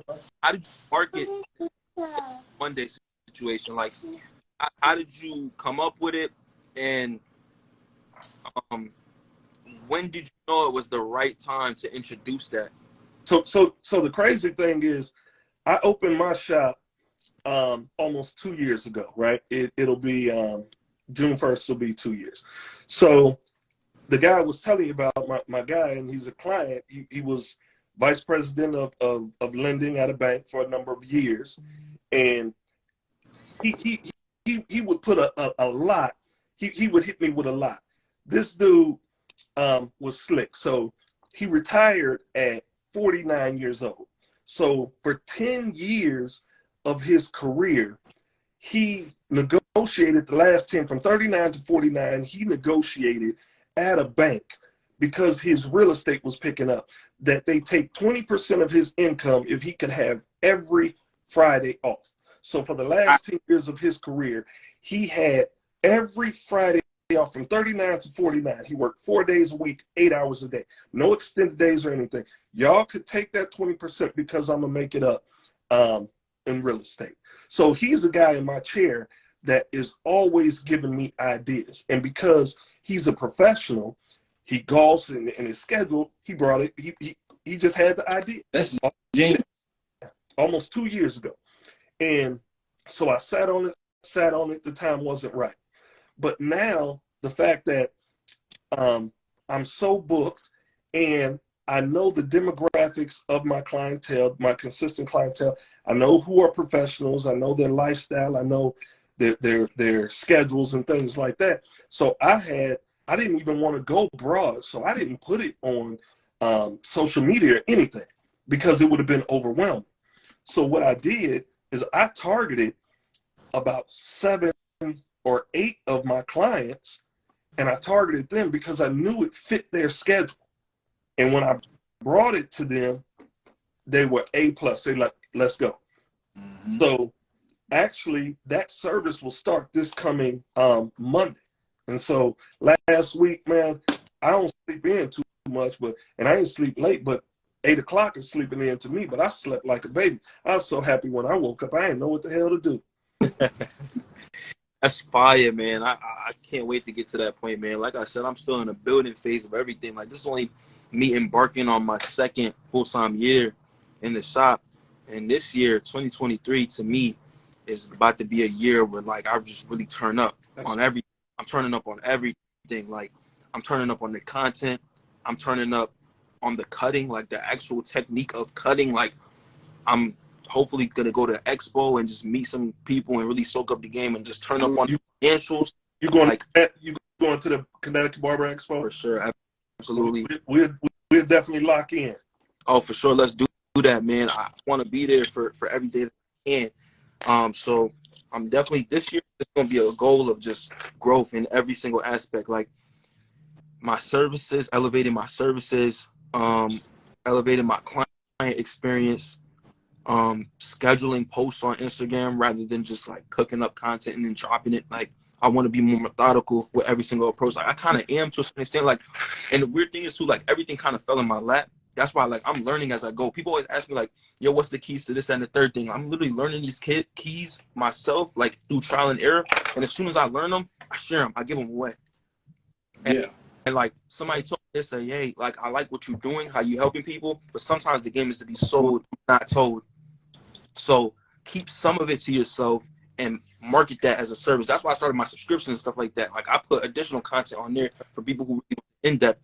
But like, I learned off rip, like, when I did my first, like, the first video that really like blew me up to have people come to my page for me, because the first like viral video I did was a voiceover of Dre stuff. But my first original content that went crazy was my first rap. The Dre when I dropped that, I was like, to be honest, I've been rapping since I was a kid. Like, I could rap in my sleep. I was like, I would do it again and again and again. If this is what it's gonna do every single time, I'll do it again and again. Like, Right. I don't rap. I freestyle those raps and record them and mix them in like 20 minutes. Mm. So they're like 30-second raps. Like, that's easy. So I was like, the first time I dropped this, it was a Thursday morning at like 11 o'clock. So guess when I'm gonna drop the next one? Thursday morning, 11 o'clock. And I did it again, and literally 30K in the first 2 days. I was like, okay, so Thursday mornings at 11 o'clock is the time for me to drop my content. Every Thursday morning at 11 o'clock, I'm dropping another rap. I did it for 4 weeks straight, and within them 4 weeks, I went from 400 followers to like 5K. Wow. So That's understanding what you're doing, bro. But it seems like your approach to barbering has been methodical from the start, though. trying to be more strategic, more surgical with it. Like, I've always had kind of like a loose frame of what I want to do. Like, you know how like in movies and TV shows they do storyboarding? Yeah. I kind of been storyboarding my career and my approach to things, but now I'm trying to like script it. Like, I want every step to be like, I know that's not how life works, and you can't plan everything because, you know, in the scriptures, like I'm a spiritual man, so in scriptures it says that time and unforeseen occurrence befalls us all, right? So we say what's gonna happen one day to the next. It's not up to us, but if I can get it as close to that as possible, you know, let's say, you know, shoot for the moon, land among the stars. So like, if I try to Yes. properly and I stay consistent on that, at some point I'm gonna get where I want to go. Facts. You know. So I really just appreciate y'all giving me the chance to come on here and chop it up with y'all and, you know, draw some of y'all knowledge and some of that mature, like, OG perspective that y'all have, especially since I'm just learning. Like, I'm making a lot of progress, but that don't mean I made it. I know I'm still in a very beginning stage. Right. So if I learn as much as I can from you, it's going to, you know, catch me up and I can be more comfortable. Absolutely. We appreciate it. Before we let you go, definitely we appreciate it. I got 2 questions, bro. What's up? One, I've been waiting to ask you since we got you on, but I'm holding it. I should have asked it a minute ago. You'll understand why I want to ask it. But the first one is, we finna zip it down, and you tell us about that mall experience. Okay. Because Dre had to jump off, but I want it to be available on here when he come back and rewatch this, bro. Okay. So with the mall experience, honestly, bro, the owner of my shop, he had been coming out here since I was a youth. So he had like his own shop in our city, and then he got an opportunity. The mall approached him and said, listen, we have an open space. It's built for a barbershop. Your barbershop has a good reputation, and I know that you guys just lost y'all lease at y'all building. Why don't y'all come through or whatever? There was a similar situation like that. Right. And so he said, I'm gonna just take the opportunity. If you can give me an X amount of years lease, I'll come in there. So he came in there already with an established reputation. Right. So the city know it's not a mall barbershop. Right. Mall barbershops got that reputation. Like, I'm not going to them. That's Supercuts. Right. It's a barbershop that already had a rep. Yeah, it's a barbershop that Had to be in the mall now. right. He been cutting here in my city for like close to 30 years. So everybody knows Wow. this, Leon. Like, everybody from Western Mass, they know Leon. Like, old Jamaican dude, had his shop for 25 years. Like, they know Leon. So that's why for me, that was like the perfect place to go to, because he already has a reputation. He's a respected barber in the area, in the community.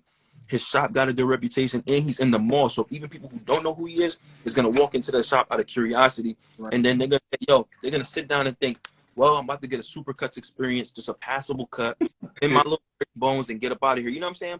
And then when they sit down, they see it's me that's cutting hair, and I put my own style on it, and I give them that real, like, hood barbershop experience, Absolutely. but in a professional atmosphere. Like, you just put the best of both worlds into it.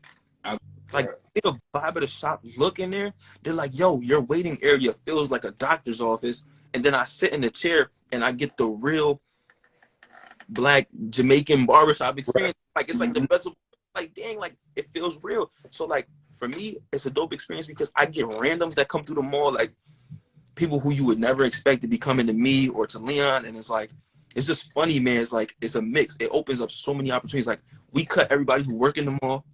Right. I would imagine. And all build relationships with people that work in the mall. Like, dudes be on their lunch break, I'm like, yo, you can cut me up real quick? I'm like, come through. Let's cut them up. And then I'm in their store, they're hooking me up because I blessed them with the cut. You know what I'm saying? It's like, Absolutely. It's I ain't gonna lie. The only thing is with working in the mall is like, number one, like I said, we open anytime the mall is open. So we open 7 days a week. We open Monday to Sunday. So it's tough. You got to find coverage. Right now, we down to we down to 4 barbers, including myself and the owner. And the other 2, one's not really inconsistently, and the other one's been gone for a month. So it's really just me and the owner grinding out together. We on the weekends, we cranking out 15 to 20 cuts a day, just me and him. And even after them cuts, we be having to like turn people away type junk. Like, you know what I'm saying? Like, it's just not enough. It's too much for us right now. I wanted to ask that, be it that it's in the mall, I would assume that has some availability restrictions, because once the mall closed, the barbershop can't stay open after the mall's hours, right? That's true, but our mall is somewhat lenient. Okay. If it's already in the shop before the mall closed, we can cut them. You know what I'm saying? Like, so like during the week, mall closed at 7, which is a reasonable time for the barbershop to be closing anyways. I'm gonna be honest with you. I don't here at 8 o'clock on Wednesday. You know what I'm saying? Right. And then it's Friday and Saturday, mall closed at 8 o'clock, and then on Sundays we close at 6. So it's really not that bad. During holiday times, it goes down an hour. So midweek, we closing at 8 o'clock. That's painful. Staying at the shop till 8 o'clock on a Tuesday night is crazy. Oh, you that's insane. It hurt. It hurt when you finally get a glimpse at the door and you see it's pitch black outside. Right. There ain't no way. But you had another question too. Like, what was the other question you said? My second question, bro. Like, you're gonna understand why I should have asked it earlier. I don't think everybody understand how unique the situation was to have you and Dre on here at the same time. But I do. Okay, I ain't missed nothing. I understand how unique the situation is. So my question is, when are y'all gonna stop playing with us? You know what I'm saying? Stop playing with the people and give us that Cold Chop Cut Flow Dre collab, bro. When y'all gonna stop that? Because I'm waiting to use that sound. Y'all playing with my time, bro. When y'all gonna make that available so we can use that sound, bro? We have been bouncing back and forth with ideas for like months, but gotta feel right. So like, gotta feel right. Because the thing is, it's not that big of a deal. Like, we literally just 2 barbers who be rapping sometimes. You know what I'm saying? We acting like we 21. Nah, but it's like, it has to feel right. Like, I don't want anything to feel forced, and I don't want it to sound corny, because the whole reason of me doing the barber was because, in my personal opinion, it actually sounded good. Right. All right. Like, rapping, especially now, like, I'm not gonna say it's because of me or it's because of Trey, but I noticed in the last like month, 2 months, it's a lot of people rapping. Most definitely. A lot of barbers rapping now, so I'm not gonna say it's because me. No, you ain't gotta say it. I'm gonna say it for you. Listen, you and Dre have created Instagram's version of food review. You know what I'm talking about when I say that, bro. You know it. Tell me I'm lying, bro. Where's the lie? Listen, I plead the fifth. Where's I the don't lie? say that. That's No lie. Look, creating this. y'all created that. So you ain't gotta say it. I say it for you, because just like I see it, I know it's a whole lot of other people that see it too. That's why I'm saying I understand that we gotta respect creative space, and we gotta let y'all, gel to get to that point. Yeah. But please understand, if you look through these comments, the people looking for it, bro. Because no matter who come out and do it, who tries to use that lane to big up themselves or whatever the case, we know where it came from, bro. The real know the real, my guy. I'm gonna tell the truth. I appreciate that, bro. Thank you. But one thing I would say too, though, is I'm waiting for the right time. But I want to put together like a project. Okay. But I want it to feel and sound like real music. Okay. I want it to feel and sound like real music, because I think it can sound cool to rap about your real job. Everybody want to rap and sing about being a street dude or doing this and that. Respect to the people that live that life and whatever, and the people who came from that life. But I'm not a street dude. I'm a square. I wear that like a badge of honor. I'm not in the street I'm not like that. So I'm not gonna sit there and rap on a song talking about some. I was in the streets, now I'm in the shop. 360 Jeezy. I was never in the Shout out Jeezy. What's going on, bro? street. See, look, when We I love the that. real know, Come on, bro, the real pay attention to Yo, it. 360. Yo, nah, I'm gonna be honest with you right now. I'm announcing right here on this live. I got the diss track loading for 360 Jeezy, man. Oh my I God. Bars for 360 Jeezy right now, because he was supposed to hit me and we were supposed to make a track. I got a track loaded up in my laptop. As the Lord is my witness, I got a track loaded up in my MacBook, ready and waiting for 360 Jeezy to get on my hook. Hey, Hey, hey, cause he threw the music with the that's his lane too. So 360 Jeezy, you heard it here first. I got 32 bars for Jeezy. He got one in the clip. You know what I mean? But you know what? Be careful with Jeezy, bro. Be careful. Because bro been on that YouTube and the Instagram and the barbering grind for a long time. He was one of the reasons that I tried to get into this. Be careful with Jeezy, bro, because just because he's that sleeping lion, that ain't really sleep, bro. He got one eye open, so he paying attention. So you go. You know I'm just stirring the pot. I got mad love for Jeezy. If you go, I done seen a lot of people go at him, bro, but he be ready. I give him that. I got ready. love for Jeezy. Jeezy, that's the guy, man. That's like Jeezy was like when I first started cutting hair. Like everybody says this, but for real, I used to sit there in barber school when I finished my work and just watch 360 Jeezy videos. Because my barber school instructor, he was a great instructor, super knowledgeable, dope dude, great mentor, but he couldn't teach me certain things when it came to cutting. Absolutely. Because culture was just different. Culture was different. I think it's true for a lot of people. And his intro had you running around singing. Yo, and the thing is too, why did I just find out like last year that that's 360 saying 360? I thought it was somebody else. That's his lane, bro. He in that. 360. I said, yo, That's easy. his lane, and that's his brother lane, because his brother making his beats and he doing the hook and he. I know. And the thing is too, I was trying to big his brother up too. I said, yo, Jeezy, man, throw me a Hustle Dreams production, yo. Facts. Listen, facts. Nah, but yeah. so me and Jeezy will lock. While we got you on here, 360, bro, please announce in your videos that if anybody goes into a barbershop and they say 360 Jeezy, that don't mean that they getting 50% off the cut. Because I don't know where they coming with that, bro. But so many kids come in and say, I want to, can you do it like 360 Jeezy? And I play dumb, like, who is that? Show them who you talking about. But they whole playlist is 360 Jeezy.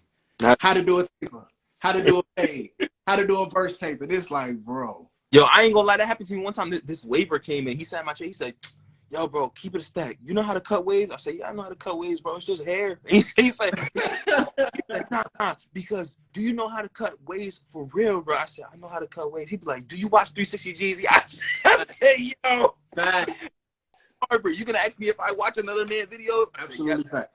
But what's crazy is I think 360 along with a couple other barbers, right? You got Jeezy, you got Bashio, you got Bean, you what's buddy name? Oh my God, man, I can hear his voice. But anyway, you got a bunch of barbers that barber and do YouTube. Right. They so good at both of them that you can't help but you don't have it in you to be like, nah, I don't know who that is, bro. Right. Some of them barbers, a lot of them barbers, bro, that helped me figure out a lot of things about how I want to approach this. You understand what I'm saying? Okay. Or give you a different tool to add to your bag of stuff that you have. So when somebody come and talk about them, the first thing that click in my mind is that's a nod to the industry, bro, because that's how big the industry is. Right. That you could be a barber, put a bug out there in the form of a video, it can influence another barber, and then a client who's not associated with the business can come in and you can have a connection off what a barber treats.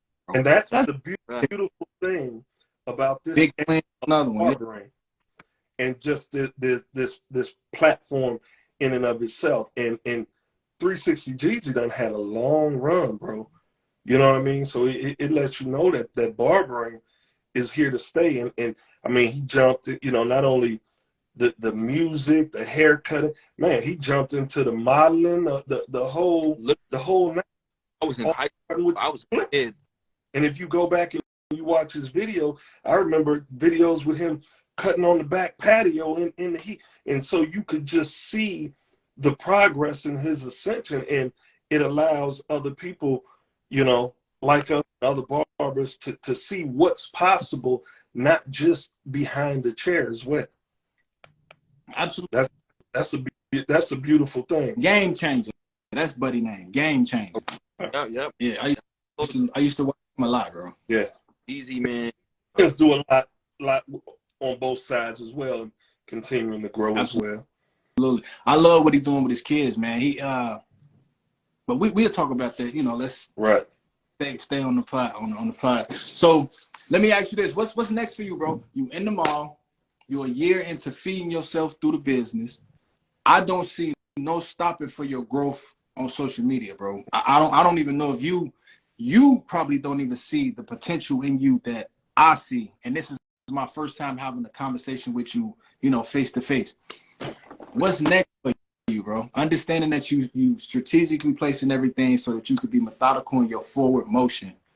What's your plan, bro? What besides that collab? Because I know it's coming. I'm just gonna wait. I'm gonna be patient and let that thing drop. When it drop, you'll see it being put on these videos. What's for you? What's in the bag for you, bro? I look at it two separate ways. I look at social media as one thing, and then my actual barbering career behind the chair as another thing. I don't confuse them because success in one and success in other is two different things. Absolutely. So, social media is concerned, I don't want to speak on it too much because I want to keep some stuff tucked so that when I drop and I come with it, it really has the desired effect. Understood. And I don't set any expectations because I don't want to mix that up. But really, doing with the social media into a type of brand. I want to be able to brand myself. Okay. How that brand is going to bring itself about, not 100% on that yet, but I'm looking to brand that and market that. Right. That's what I say about that. Then with the actual behind the chair, I just want to continue to grow, book out my schedule, and then when I feel like my demand is high enough, eventually I want to establish my own space, whether it's I'm kind of bouncing between the idea of a barbershop or a suite, but I want my own space and I want to own something, because in my personal life and my financial goals, me owning my business and having my name on something is an integral part in my future goals. I want to be able to own something, and when I step away from it, it'll still make me money. So even outside of the shop, like owning two things, particularly a shop or a suite, as well as property. I want to get into real estate at some point. So Can I offer you something? yeah, what's up? I don't know why this got put on my mind, but it is. Right? I admire what it is that you're setting your goals up for, right? But I want to offer you this. I think that you should aim a lot higher. Wow. With your potential, with your approach to this at such an early stage of getting involved in this business, you should aim higher. A barbershop, a suite, those are kind of like the the mise en place of barber. I like for you, bro, I see something way more creative up the road for you, bro. I see you in more like an art studio that just happened to function as a barbershop too. You are going to be the pioneer of a new space within barbering, whether you want to be or not, because the way you approach your creativity to this is going to open that lane for you.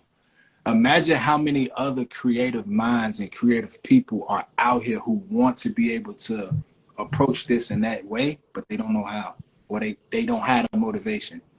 Imagine being a person who has a barbershop or a studio, an art studio, a creative space that functions as a barbershop as well. Do you understand how that shit is?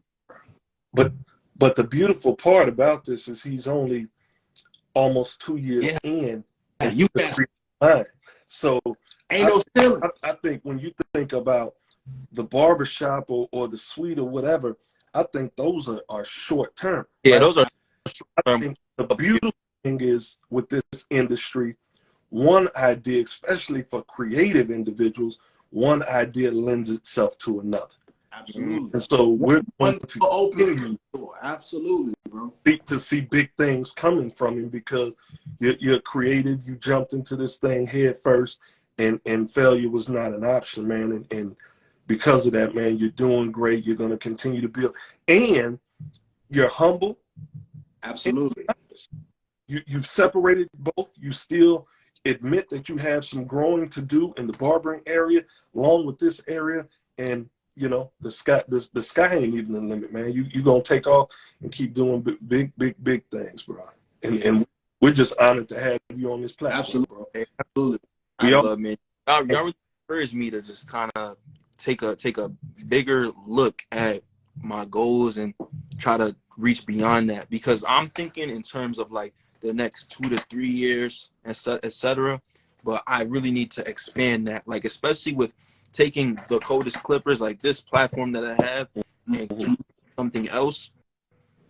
Like I like my mind is. We will DM about this. I'm gonna add y'all both, and we can talk about this more privately because I don't want too much out into like open space. Most But definitely.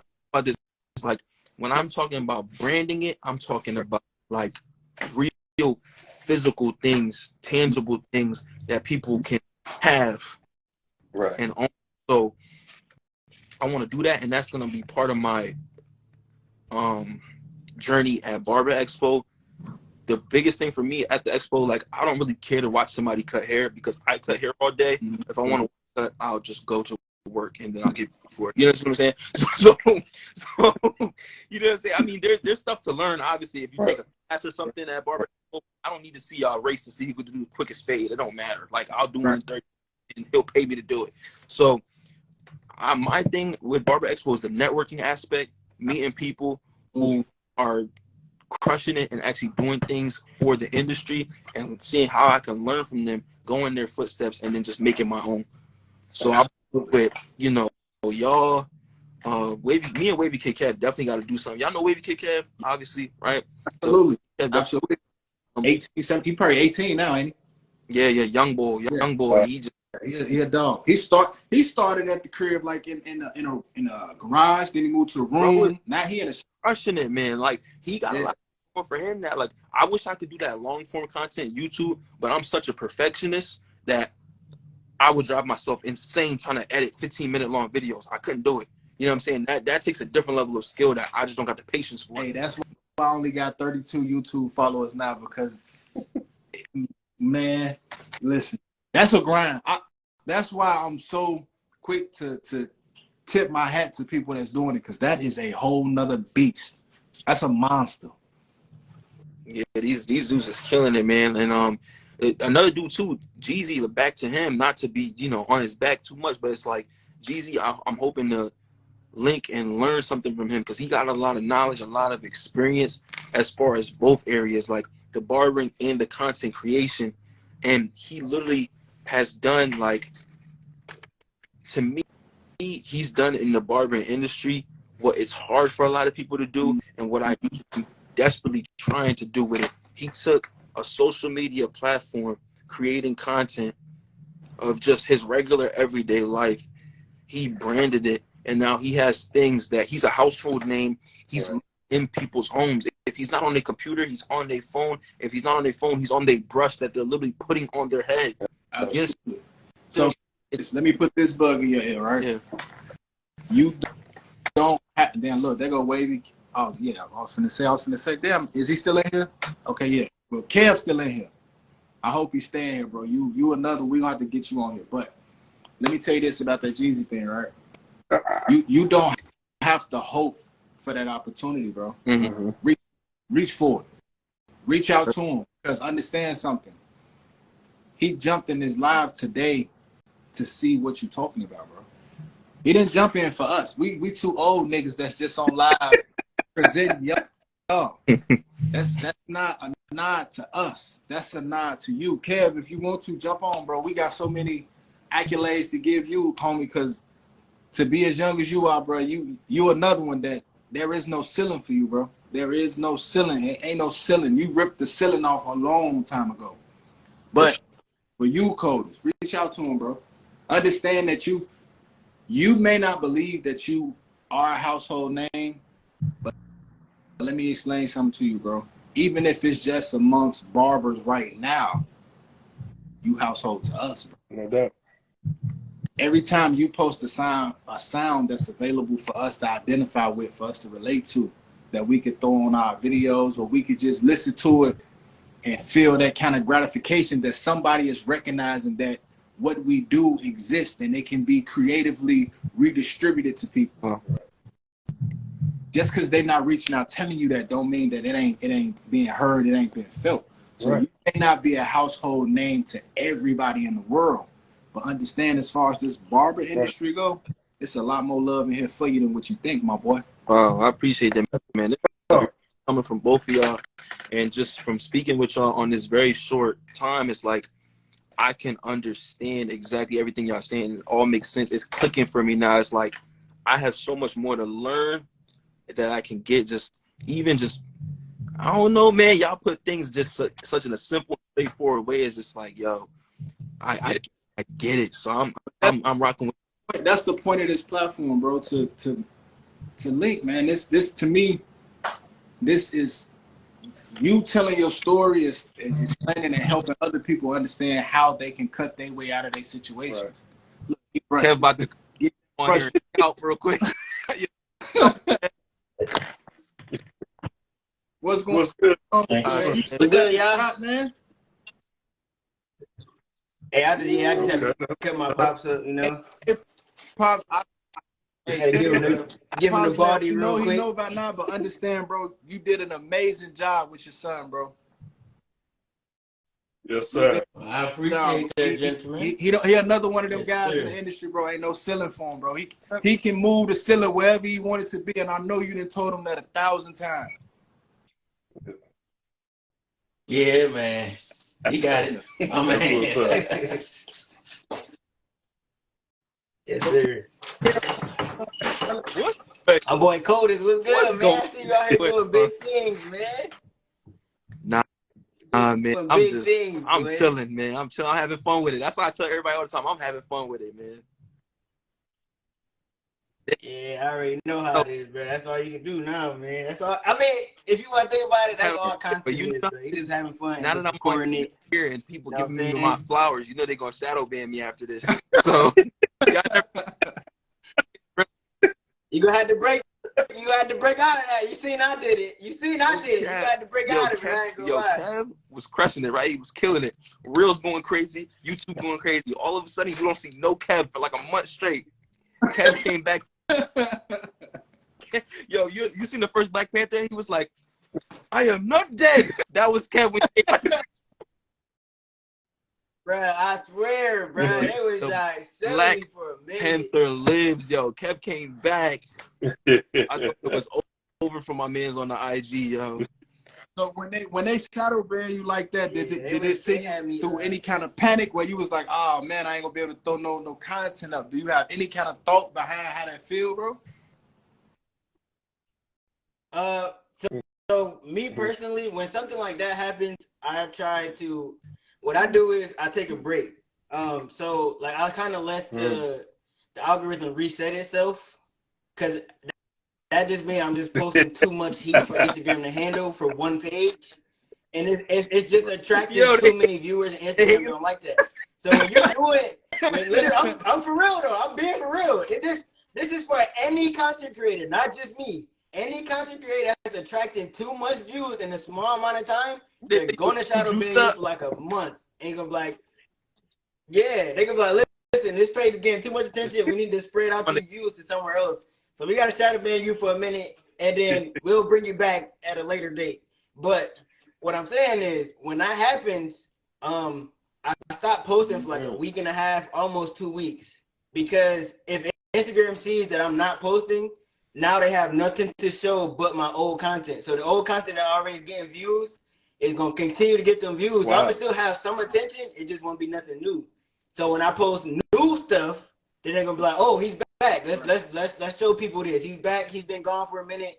You know what I'm saying?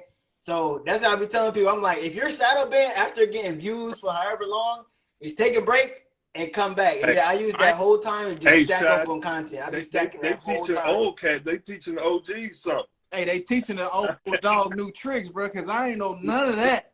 Sir, Oh, Me, what I'm he just put me on whole game. man. I was doing this before, and like this is what helped me out. Like the most recent sound that I put out, the don't let your clientele get in this chair. That joint, Yeah. that's actually the first barber song I ever made. Really? I just never put it out. So I made that like 4 months ago. That's old. What made But- you hesitate about putting it out? Yeah. I thought it was corny. I thought it was mad corny. So I didn't. Hey, funny thing though, What's y'all that? wanna know something crazy? So if y'all don't know, y'all know Right. me and Jeezy is like family, right? So y'all know the intro. He actually wasn't going to use Really? the intro because he thought And that it was like corny. that's part of the video, low key.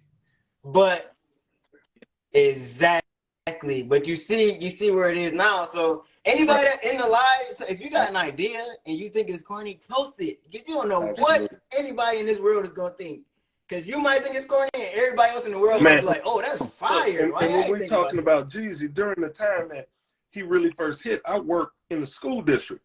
Man, there was kids running around, didn't even have haircuts, no liners. All they had do-rags and brushes. And he was, no, I mean, wolfing, Jack. He said no haircuts, no lining, No. just Listen, I got a couple Right. of bald head, but they wear do-rags, bro. They wear do-rags. They wear all the boo-boo caps. They wear all the what is Yep. Jeezy and these waiver kind of tutu cap. You did this to these people, bro. oh, Why nice. all the Kev too. methods? Kev and too, because look, Jeezy started hitting the older heads like 20 up. And for somehow Kev came in like a tidal wave in the game and took everybody that was like 14 all the way up to 40 something, bro. It's like, yo, how, bro? Make it make sense, bro. How? So When I seen his first video, bro, he was cutting You talk about in a like- room, cutting kids that looked like they was his age. So I wanted to Yeah. ask, Kev, what got you started? Yeah, And Cut cut hair. hair or YouTube? Well, I went through a series of events. Okay, so I had waves too.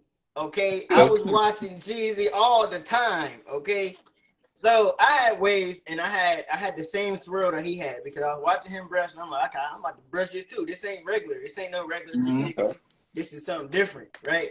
Now, back then, in my area, a lot of the barbers don't really take their craft seriously. Now, I was younger, so I didn't know nothing about the craft. I just knew 360 Jeezy, and that was it. I didn't know nothing about that. So I was going in. I'm showing him the videos. Right. I'm like, yo, I need you to cut my waves like this. Now, I was showing the video. They like, okay. You know what I'm saying? I'm telling you, I'm working hard to get these waves. They cutting it down straight lever open. I'm like, bro, come on. They cutting it like I got a 360 pattern, and I don't. I got a swirl. So I'm like, okay. So I get on social media. I'm like, yo, who the best barber in Buffalo? So they start tagging mad people. So I'm going to these people. I need a barber. I'm going to these people. I'm like, okay. You know what I'm saying? I'm trying different barbers. They all are doing it completely wrong.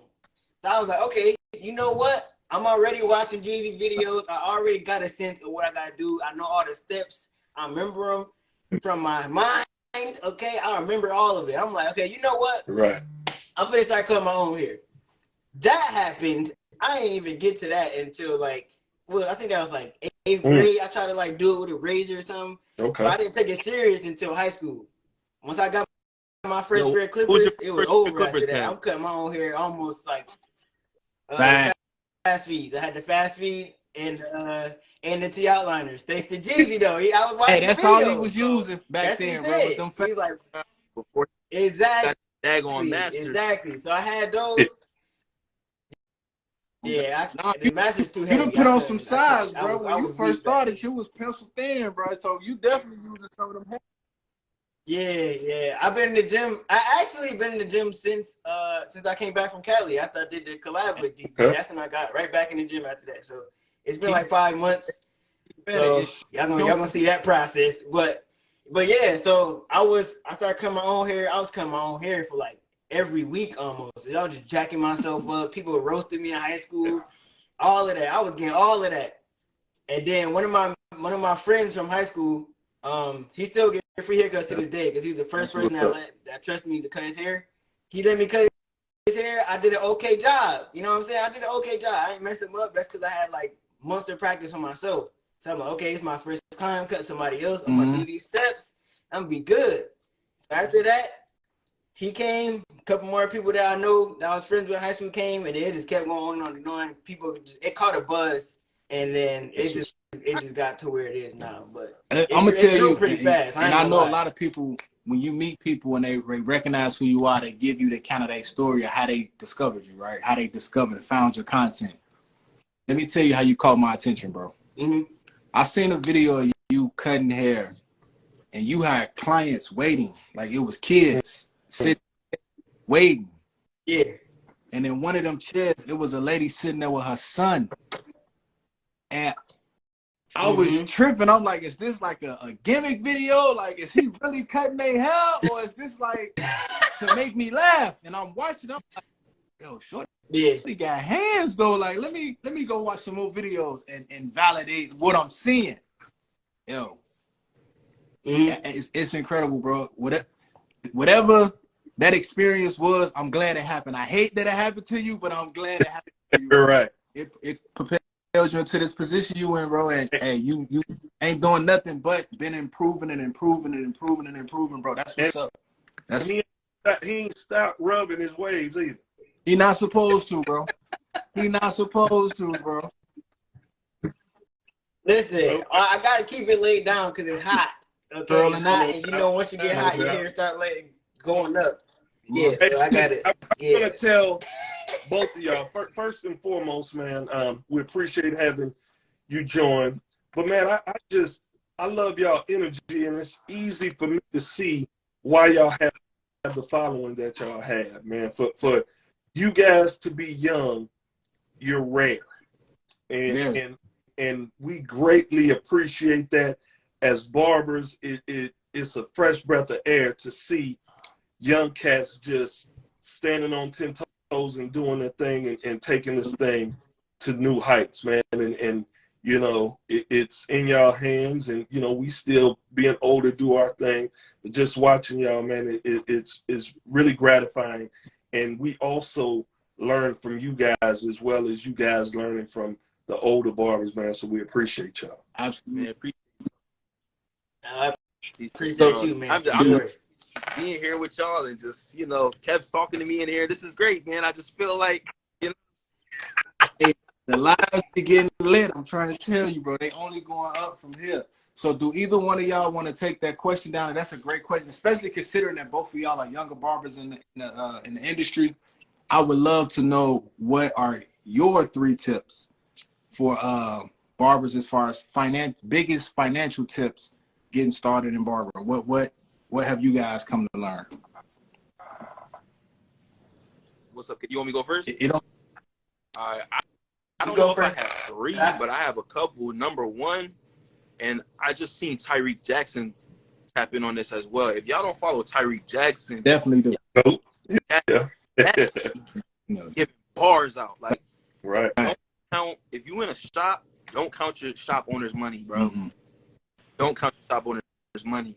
If you have booth rent or if you have commission or whatever the case is, and you netted $1,200 that week, don't be counting that $1,200 like it's your $1,200. Facts. If you pay 30% or whatever, and your 30% leave you with $900 or however much it is, count that $900 and know that that $900 is yours. Don't be counting your shop owner money. Don't be, you know what I'm saying? Like, another thing too is money management. Money management. When you come home with that bread from the shop, what I started doing, like, I save in 2 different ways. I look at my bank account and I make sure X amount of money stays in my bank account and I don't touch nothing else. Another thing I do is, out of my cash that I get at the barbershop, every $1 and $5 bill goes into a savings. All my small bills go in savings. Every small bill. All my tips, savings. Facts. My cut money, I divvy out my commission from that. I don't even look at it. I act like I don't even have it in my possession. Mm-hmm. Like the whole cut is mine. 10 cuts go to the house. Facts. So I ain't, for them 10 cuts, I ain't looking at that. That's not my bread. That's going to Big Mesh. You know what I'm saying? That's stop on it. That's going to Big Mesh. That's his. So, you know what I'm saying? And then also with the money, understand that just because you have cash in your hands don't mean you gotta go spend it. I find barbers always want to be the flyest dudes. They always want to have the nicest kicks. The first thing barbers start doing when they get a little money is go buy a whip or go buy some jewelry or go do that. We're not rappers, bro. You're still a regular guy. You're still a regular guy. You need to be budgeting your money and keep a strict tally on how much money you taking in and how much money you spending. I'm talking about on your products, your tools, your booth rent, whatever you're doing, your bills, expenses. Have a budget laid out on paper and know exactly what's going in your pockets and what you're putting out, because the math got to math. You know what I'm saying? The numbers got to add. That's what it got. And even some of the most successful rappers, they got accountants. They budgeting. It looked like they just wasting, throwing their money away. They not. They investing their bread. But some of them ain't got it. Some of them chains and cars and houses ain't there. For sure. Yeah, it's for sure. Designer, a lot of that designer that you see these barbers rocking. It's like this. It's cool. A lot of it. We all know this not a real football team. We know this a practice squad right now that's participating in the National Football League, but we ain't gonna get on that. Yeah, I feel you on that. But yeah. So basically, you know what I'm saying? Code is pretty much touched on everything I was going to say for the most part. You know what I'm saying? Just save your money. You know what I'm saying? Don't be out here trying to look like the best barber. Don't be trying to look like people that you see online. Okay. Another thing, man, track everything that you buy. Okay. Especially if it's for your business, you need to track that. And you need to track it some way, whether you write it down, keep all your receipts, take pictures of everything. You need all of that. Now, me personally, Absolutely. I use QuickBooks. I don't know if you guys use QuickBooks. I use QuickBooks. That's what's up. Yeah. 19. Hey. It's there. But yeah, so I use QuickBooks. You hook up all your accounts. I have 2 business accounts and 1 personal and 1 savings. Now, I have a business account for cutting hair. I have a business account for YouTube. I have a personal account for whatever money I make on the side, doing whatever I want on the other side. And then the savings, I put a certain amount of that each week in the savings, okay? Now, so you got 1 cash flow going to your savings. You just don't touch that unless you absolutely need it, okay? So that's like a I'm not even gonna say rainy day. I'm gonna say like a tornado day or something like that. That's when you go into the savings, okay? Because a rainy day is regular, okay? You got that. You got your personal money that you're gonna buy, like, you know what I'm saying, the food or whatever you want to call it. That has nothing to do with your business. Now, if you are going out to eat, that's different. You can write that down as a business meeting. You can write that as anything that has to do with your business. You can say that you're meeting with a client, that you're meeting with another owner, whatever, another business person, whatever, okay? You got that. You can pay for that out your business, get the receipt and write that off of your tax and do whatever you want to do with it, but make sure you document it some type of way, okay? Now, another thing with the pinned comment, I do have my LLC too. I'm pretty sure y'all got y'all's, you know what I'm saying? But that's another reason. That's another thing I got my business account under. Both of them have the LLC. My YouTube name has the LLC, and my barbershop has the LLC. No cap. So I got that. I need to get mine. No cap. You said what? That's yeah. I'm gonna need that now before things start getting serious. Absolutely. If you're putting this much effort and time into building that brand, you don't want it to be taken away from you. Right. And you're gonna be looked at. You're gonna look. Absolutely. When you go sit down for those collaborations and those meetings, if you don't have 3 things you're gonna need. You're gonna need accounts to track what you're doing. You need some type of business association, be it LLC, S Corp, C Corp, and you are going to have some identifiable form of email. It can't be hotbootydance699 at Gmail. It can be business structured, or they're not even gonna sit down and talk to you. Right. Exactly. So I do got 2 emails too. I got 2 emails. I got Cuss by Cam LLC and I got Wavy Kid Cam. You know what I'm saying? Hey, but yeah, so back to what I was saying, man. I got them accounts. I manage them a certain way. I keep track of everything I buy. Now, this is stuff that you would think is common sense, but it's actually not. Okay, there's a lot of barbers that get money and spend it because it's quick money. It's only quick money if you use it as quick money. You know what I'm saying? You have to treat your barber. You have to treat the money that you make from cut hair as a legit business. Okay, you don't want to think about it as a side hustle.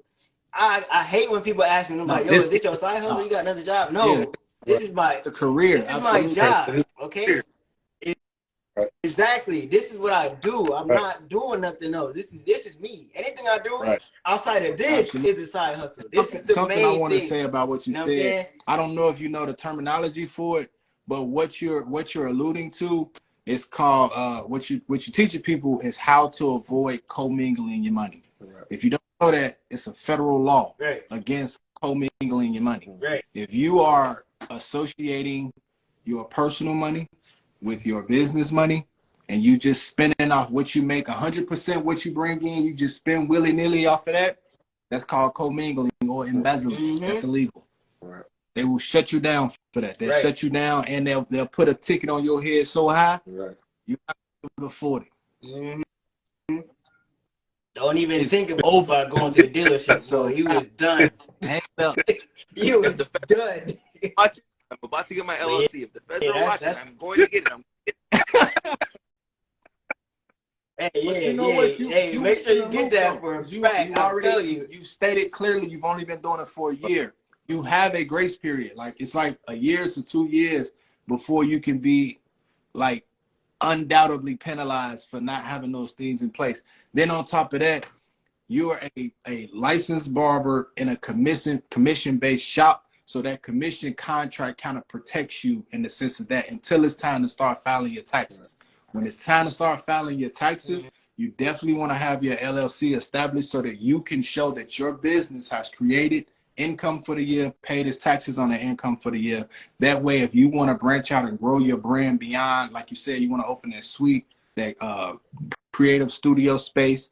If you want to do something business-wise with something tangible for that business brand that you created, now you can go to the table and they'll be able to give you money for it. Your accounts to be covered. Everything is dotted and crossed, and you don't have to worry about the back end coming to bite you later because you put all your energy. What the IRS would love to let you do is put all your energy in so that they can profit off it 10 years from now. Right. You get all that done. All that, you're official like a whip. That's a fact. It's a fact. This is gems right here and concise spitting too about having an accountant. Absolutely.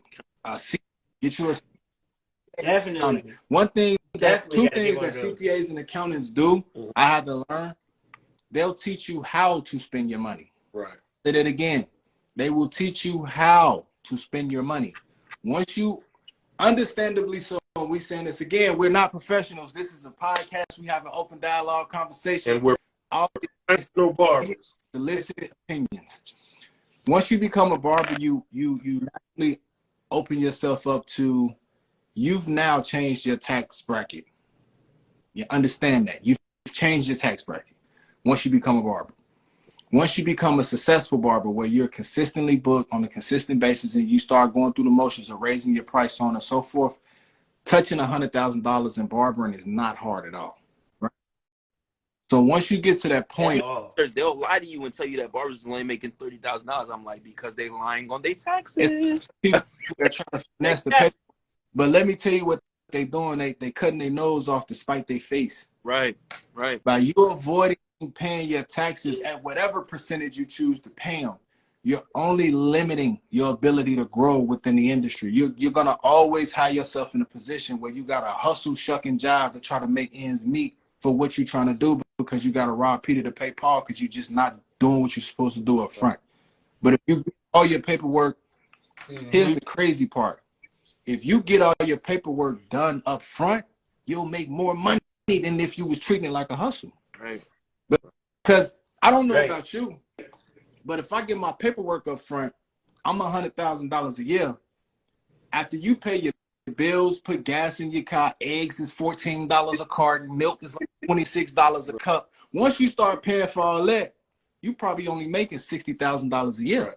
But if you get your paperwork up front, you get your business right, you file your taxes, and companies start offering you $50,000, $60,000 here and there. I make $100,000 cutting hair, but I may have another $260,000 in the bank off of business opportunities. Right. I can't stress enough the importance of getting your paperwork together. Yeah. Do it up front. Do it while you're young. Do it while you into the business Right. now. Keep the receipts, like Kev was saying. They got apps, bro. Right. It's apps Right. where you can buy something, get a receipt, take a picture of it, and it'll store it away for you. Barbering, and I can't say Facts. it enough, barbering is not a hustle. It is a business. It is a career, Absolutely. you know? And if you treat it as a hustle, that's all it'll ever be. Absolutely. That's all Right. it'll be. Right. You get in, Exactly. you get back what you put in. Absolutely. That's the bottom line. Yeah. Oh, another saving tip I got for both of y'all, right? Y'all gonna love this one. It's a super saving tip. Have you ever heard of the law of 2240? I've heard of it. I don't remember familiar, but I have no exactly idea what what it it is. The law of 2240. And feel free, you can intermingle them numbers however you want. But the law of 2240 dictates this. If you take $22.40 a day, you could put up, Yo, depending on how you play with it. before you get into it, hang on real quick, bro. I gotta grab my charger, my phone on 2%. Hold on, I'm gonna be right back, bro. Go ahead. Yeah, hold Go on, ahead. right back, bro. Go ahead. Yeah, you can't miss these gems. Hey, it's You ain't trying to miss I feel them like gems. it's while we wait for him, I'm gonna hold off on the 2240. I'm gonna tell you another one, right? And he can catch up with this one when he come back. Another one for you, Kev. I don't know what you charging for a haircut. It's not my business. That's your business, right? I would highly, highly, highly encourage you to take 1 to 2 haircuts a day. 1 to 2 haircuts a day at whatever price you charging. Put it away. Don't think about it. Put it away. Don't think about it. Don't touch it. Understanding that you have income coming in these different brands, the different ways you're applying yourself. Even at your with just cutting hair, don't even think about all the other stuff. All the other money is gonna take care of itself, right? But with cutting hair, what you plan to do every day, right? 1 to 2 haircuts a day. It's a book, if you've never heard of it, it's called Pocket Game. Pocket Game was written by D.L. Master Barber, who used to be the barber to I want to say Tupac or somebody. Okay. But he wrote this. It's a little leaflet. If you can find it, get it. He overstresses the point of 1 to 2 haircuts a day. Every day you cut hair, 1 or 2 a day. Some days when I go and it's super slow, like we get snowed in or something, I go to the shop. If I only cut 2 heads, you know what I do with that bread? I put it away, even if them the only 2 heads I cut that day. I could tell you from experience, bro, without divulging too much information on the internet, because it's available in perpetuity, right? You'll know it. It'll be here forever. Right. It'll blow your mind. Just get your calculator when you get off here, right? And calculate what you could put up if you put up 2 haircuts a day for the span of the year. For every day that you work. So however many days you work in a week, right? You take that number that you get from 2 haircuts, times it by how many days you work in a week. Right. Then take that number and times it by 4. Then take that number and times it by 12. It'll blow your mind, bro, how much bread you could put up. I'm talking about putting bread up and you never miss it. You'll never miss it. I can't overstress that enough. But now that we got bro back, I'm gonna tell you the law of 2240. That's a bar. And That's a bar. 240 is you could play with these numbers how you want. You could call it 2050. You could call it 1550, right? But 2040 is the standard. If you ever heard of a guy by the name of Dave Ramsey, Dave Ramsey is like a financial guru, right? He talks to people about how to invest your money, how to save your money, how to make what you do start to make money for you, so that you can slowly retreat away from the work and your money starts to work for you, right? That's the goal. A general understanding that is the law of 2240, which dictates that all it takes is $22.40 a day. $22.40 a day. within 5 to 10 years, you could put well over $600,000-700,000 with $20.40 a day. Now the question is how many times do you think that you spend $22 in a day? Right. And Every day. Every day. dudes be at the top, Uber Eats and Jamaican food. Listen, you in the mall, so I know you spending $20 a day. You in the mall. I might swing by. Kev, how old are you now? You what, 17, 18, 19? Oh, you 19. 55 a day. Easy. Easy. Easy. Yeah. Easy. We gonna do it. I ain't gonna lie though. I don't be spending money like that. I don't go nowhere. I cut hair all day. I go to the gym. I come home and edit videos. I don't, you know what I'm saying? If my mom don't cook, that's the only time I'm, you know what I'm saying? That's the only time I'm eating out. But other than that, I be chilling. So that's even better. Right. Even better. Because that means you're gonna maximize what you're doing. You're gonna be able to, you're maximizing your time, which means you're more efficient with your finances. Right. The more efficient you are with your time, you can be more efficient with your finances. Yep. If you're not out here in the way, you can't get in the way financially. You're gonna be able, you can't get in the way of your finances.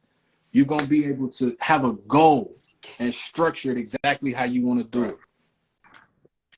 But I ain't gonna keep on being an old dude that keep rambling, bro.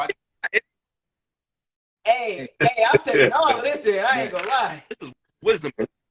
I think one thing taking all that's of helped this the game too to save money also is now you have so many barbers that use electronic payments or forms of electronic Absolutely.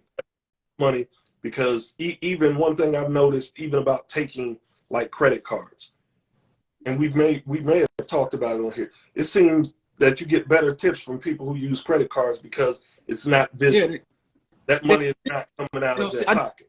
I just did it today. I took my daughter to the ramen noodle place. Right. Our bill with number like $25. I mean, she 5. How much she gonna eat? Right. It's like $25, dude. The way they had it structured was genius. I never thought about this, right? They tell you the percentage of what the tip is. 5%, 10%, 15, 18, right?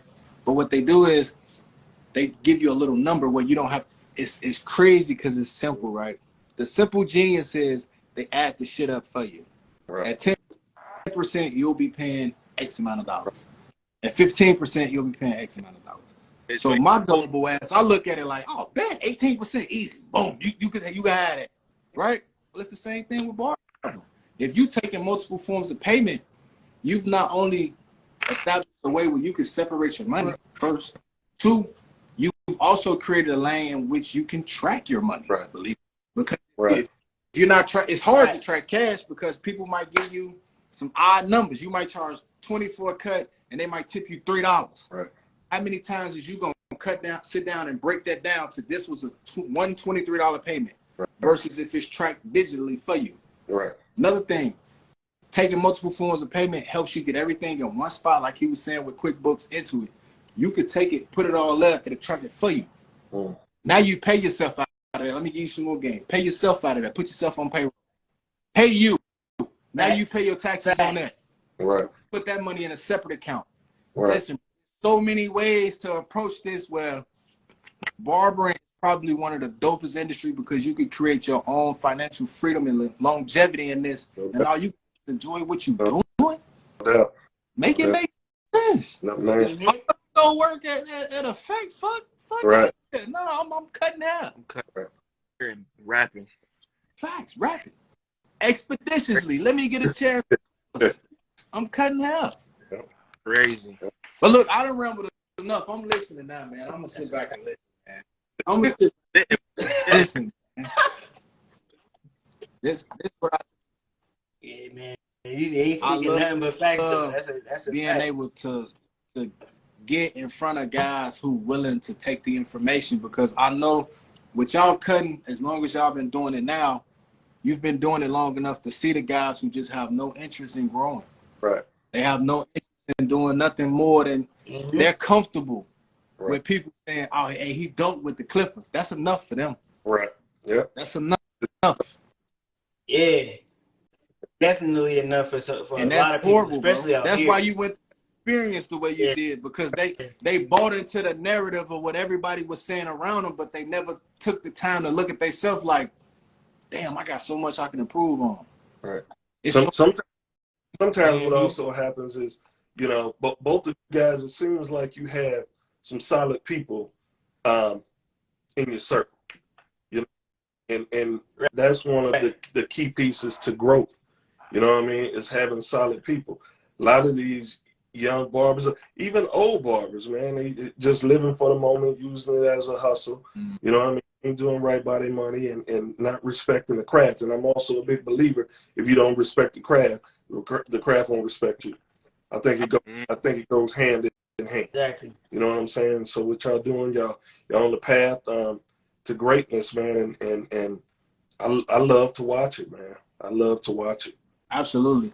So look, before we wrap this up, bro, because we done held y'all way too long, bro. It's 10 o'clock. All right. 10 o'clock. I gotta take my dog out. My dog just looking at me sideways, bro. We held y'all way too long. Before we wrap it up, is there anything that you want the people to know? Is there anything you want to put out there? Okay.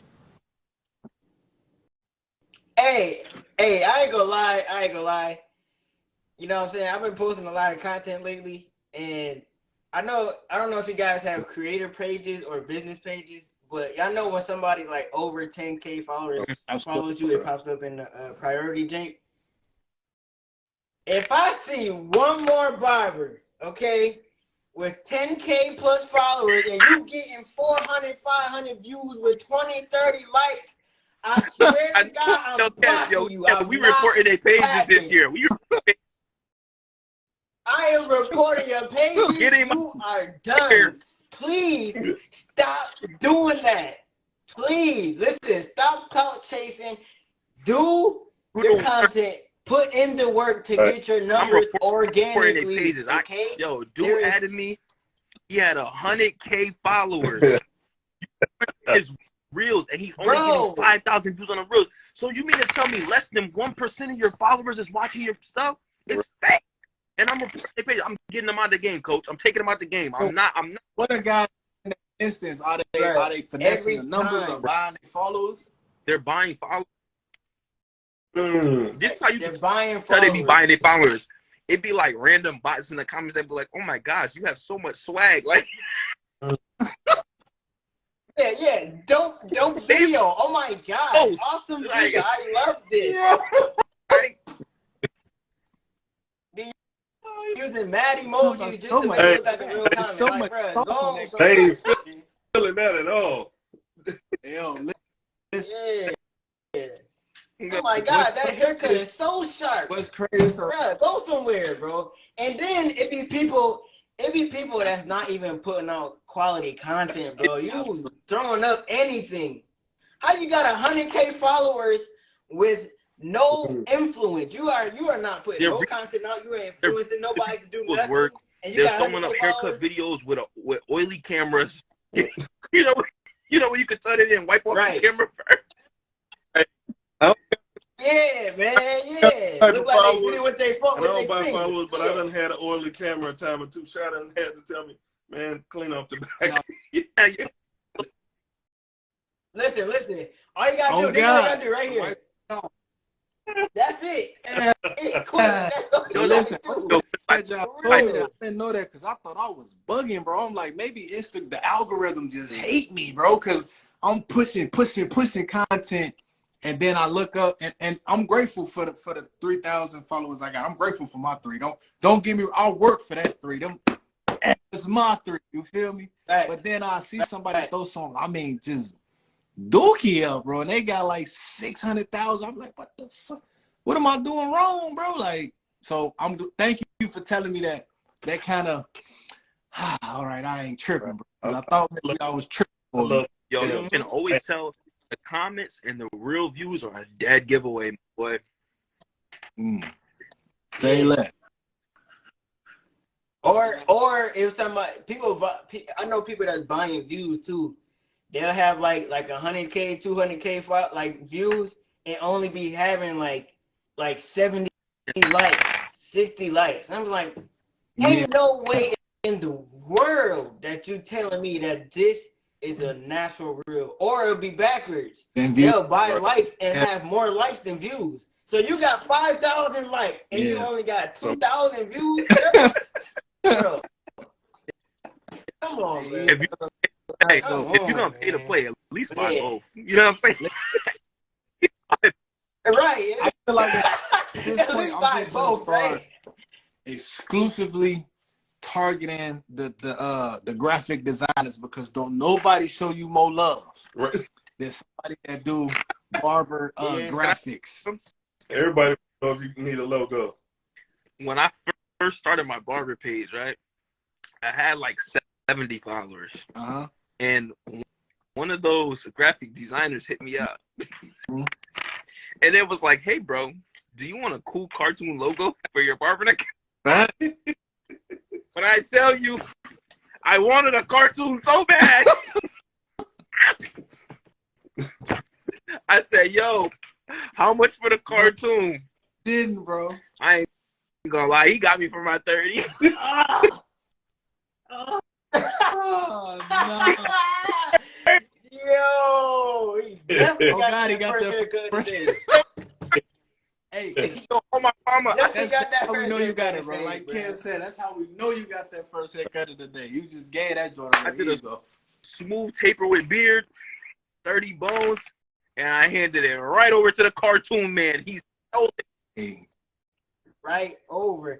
And you know what's crazy? The sad thing is, some of them people Yeah. are like actually do it and don't scam. Some of them be true. You just don't know nowadays. So many people, especially when your post go viral, bruh. You would have this. Okay, so this would be a comment section on the average barber's viral reel. You're gonna have mhm. your followers. They're gonna come in first. Second, there's gonna be people from off the Explore page. They're gonna start coming in. Then you're gonna have all them fake big barber pages like send me your reel, send me your reel so I can repost. Send me your reel. Right. Them guys are gonna come in. Then you're Right. gonna have the art people coming in like, yo, do you want a graphic design? Oh, I know you. I see you have a YouTube channel. Yo, bro, I checked out your page. You want it, bro? Bruh, Yep. it's gonna be a mixture of all of that. Okay. Now, Instagram need to find a way to kind of filter out real people from the fake Facts. pages because they should Facts. know. They be watching. Okay. That But is all you gotta do is, and unacceptable. I mean, I think most people know this. All you gotta do is just click on their page and go look. And immediately, Yeah. Now I ain't gonna lie. This Nah, is go ahead. I have a conspiracy Go ahead. theory on Instagram, though. what you got? Instagram is owned by whom? He finna get Get ready. Yeah, he get ready to They get us shut down. They knock. Damn, right? Hey, Yeah, That is one of the most valuable companies in the world. absolutely, Like what? Money. absolutely. Why do you Yeah. think they're monetizing the platform? Instagram is not removing the bots. Do you want to know why? Because they're going to roll out a service that you subscribe and you pay money to filter out your bot. Facts. I watch when it happens. Watch. Let's see. They're gonna be like, Hey, that's a smart plan. cameras. So business wise, it makes sense. Mm. It makes sense because there's more people who will be willing to pay for that service than it is people who would just deal with it. Right. Right. Right. Now I'm gonna let y'all know this. This is one thing I do to help get your reels more views. Okay. Now, y'all can tell from now I'm pretty much a goofy guy, right? Mhm. I got a goofy side, I got a serious side. So when people like random pages comment and they'll say some stuff, I want y'all to start replying to them, just saying the most random things. The first thing that come your way, now it's going to show Instagram that you're replying to comments, and it's going to recommend your Listen, video I used more. to This is how Instagram I learned works. that very early. Okay, I'm you in go barber back. school, bro, because I would. Wow. Yeah, The art people, the people that saying, I got an amazing Forex opportunity for you. I'll respond to everybody with the fire emojis or I appreciate checking it out. Like just Listen. in there. listen. Yeah, listen. So when people come, I say the dumbest thing possible. Now, when you do it, real people are going to see it. They're going to like your comment. They're going to laugh. that is more interaction. The more interaction you can get on your page, the more views you are most likely to get. So if somebody was to comment and be like, yo, I want to make you a graphic design, I'm gonna comment and respond. I'm like, yo, bro, leave me alone, right? And then put like the most awkward emoji to make it look like, yo, why he do that? And they're just gonna like it and laugh. It's gonna be the dumbest thing ever. Now it's another one like Barbara James, baby, posting it. Now I'll be like, I say something dumb. Now I'm like, yo, like, where you buy your followers from? You know what I'm saying? What website you buy your followers from? I'm looking to buy some. It'll be the most random stuff. And then like the haters that be saying the most random stuff, you can reply to them and just say the most random thing that just pops up in your mind. I'll be like, somebody, now there are a lot of people out like that don't know nothing about cutting hair. They say a lot of enhancements, paint, and all of that, or pushback, or all of that. I'll be responding. I'll be like, yo, bro, my favorite color is black. Or I'll be like, yo, yesterday at 2 p.m. I took a poop. Or I'll be like, it may be the most random stuff. It's gonna give you the most interaction. It's gonna make people like it, laugh, and it's gonna like show more people on Instagram that interacting in that comment section. I'm telling you, if you don't do it, try it. That's a gem using that. That's a gem. I appreciate that, bro, for real. I think what he's saying is facts, because Instagram is a social media platform. How they make money is by people staying on their phones. Right. So at your account, you're an account that with a lot of followers, and you interact with your followers and your commenters, they're like, okay, people are having conversations in this guy's comments. Let's push content to the front of the Explore page so that people can keep on talking and people can stay on their phones so we can show more ads. That's interesting. Absolutely. Right. You ever see like comedians or like famous people like Desi Banks? Desi Banks is a perfect example. He'll post a video and comment like 8 questions, random questions just for people to answer. He'll be like, hey, what you guys do today? You know what I'm saying? What y'all got coming up in the future? You know what I'm saying? What should I do better in my next video? Haha, David, he do it a lot too. Yes. Formal engagement, yes. That's genius, bro. I'm telling you. I'd have never put them two together, bro. I'm going to have to get out of here. I got to help the wife. Y'all can keep going. Okay. Got to make sure she's cool. She has surgery Monday. I appreciate it. Yes, sir. Man, let's stay in tune, man. We're going to keep following y'all, man. We get on here every Wednesday at 7:30. But I'm going to shut down. I got to get out of here. Peace to everybody. I appreciate everybody for tapping in with us. Follow us, and we're going to do this every week. Yes, sir. I appreciate you, man. Definitely. And, Cole, y'all hold on 1 second, bro. Okay. Y'all can drop off, but I'm going to send both of y'all box, bro, so we can link all the way in. We can link all the way in. And likewise, you can keep going, Shaq. I'm going to go. 10:25. I got to go cut hair in the morning. I'm gone. I'm done. Hey, I got a 10 o'clock. I got a whole long booked out day, and my daughter coming with me to the show. I'm over the prize. My daughter coming to the show. Wait, who coming with you? Huh? Hey, she is, bro. She learned. She's 5. Bro. I'm teaching her. That's content. Bro, record that. If you're with your daughter, that's content. Record. How old is she? All right, so I'm out of here, man. All right, peace. Record that. All right, I appreciate y'all. I got a few little recordings like I take her to play golf. I take her when I was in barber school. I would have her come to barber school with me, and while I'm cutting, she'll be doing hair with the mannequin. So I got videos of that. I got all kind of little videos of her doing stuff. I just never. Listen. I'm about to give you a real idea right here on live. Tomorrow. What's tomorrow? Thursday at 9 a.m. This is what I want you to do. When you get off of here, I want you to go straight to your real page, reload it 3 times, okay? The first video that you see after you reloaded it 3 times, if it's a sound or if it's like a video of it's gonna be a regular video of them doing something with like a video of them, or like them talking or just like a soothing sound. What I want you to do is use that sound, okay? You're gonna take a video that you got of your daughter doing like the hair or a mannequin or anything. What you're gonna do, you're gonna take that song, the video, put it together. You're gonna put a title at the top of the video, okay? Make sure it's viewable. It has to be big enough to be viewable. You're gonna say like it's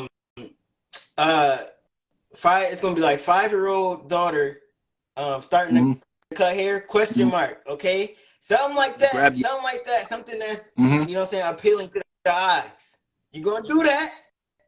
You're gonna take that, you're gonna comment down below and ask in the description, the actual description, and you're gonna say, do you guys want to see content from my 5-year-old daughter as far as cutting hair? Do you guys think she'll be a barber in the future? Something like that. You're gonna post that, you're gonna post the hashtags, and post it at 9 a.m. Okay? Now I hope you post this live so you can rewatch it and do what I said. You know what I'm saying? But I'm telling you, if it blow up, don't even tell me thank you. Listen, take all credit. You got it. I'm just putting you on game for what I know works. Okay?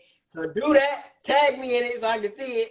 And yeah, I'm looking forward to them numbers. And if it blow up, you know what I'm saying? Just like, dang. Wave kid, put me on. He said, I just want you to know what nobody. Right. Yeah, exactly. Don't tell nobody. I just want you to think in the back of your head like, dang, wave kid, put me on, man. You know what I'm saying? But hey, put it to work. I appreciate that, definitely. But look, I can't thank y'all enough, man. Y'all came on, y'all was transparent, y'all was open, and y'all took the time, bro. Y'all could have did anything else, but you here, bro. So I appreciate it. I'm gonna inbox both of y'all. I follow both of y'all brothers, by the way. So we gonna keep it locked in and make sure we can keep pushing y'all out there in front of the people, bro. You see, look, you see that comment? Cartoon.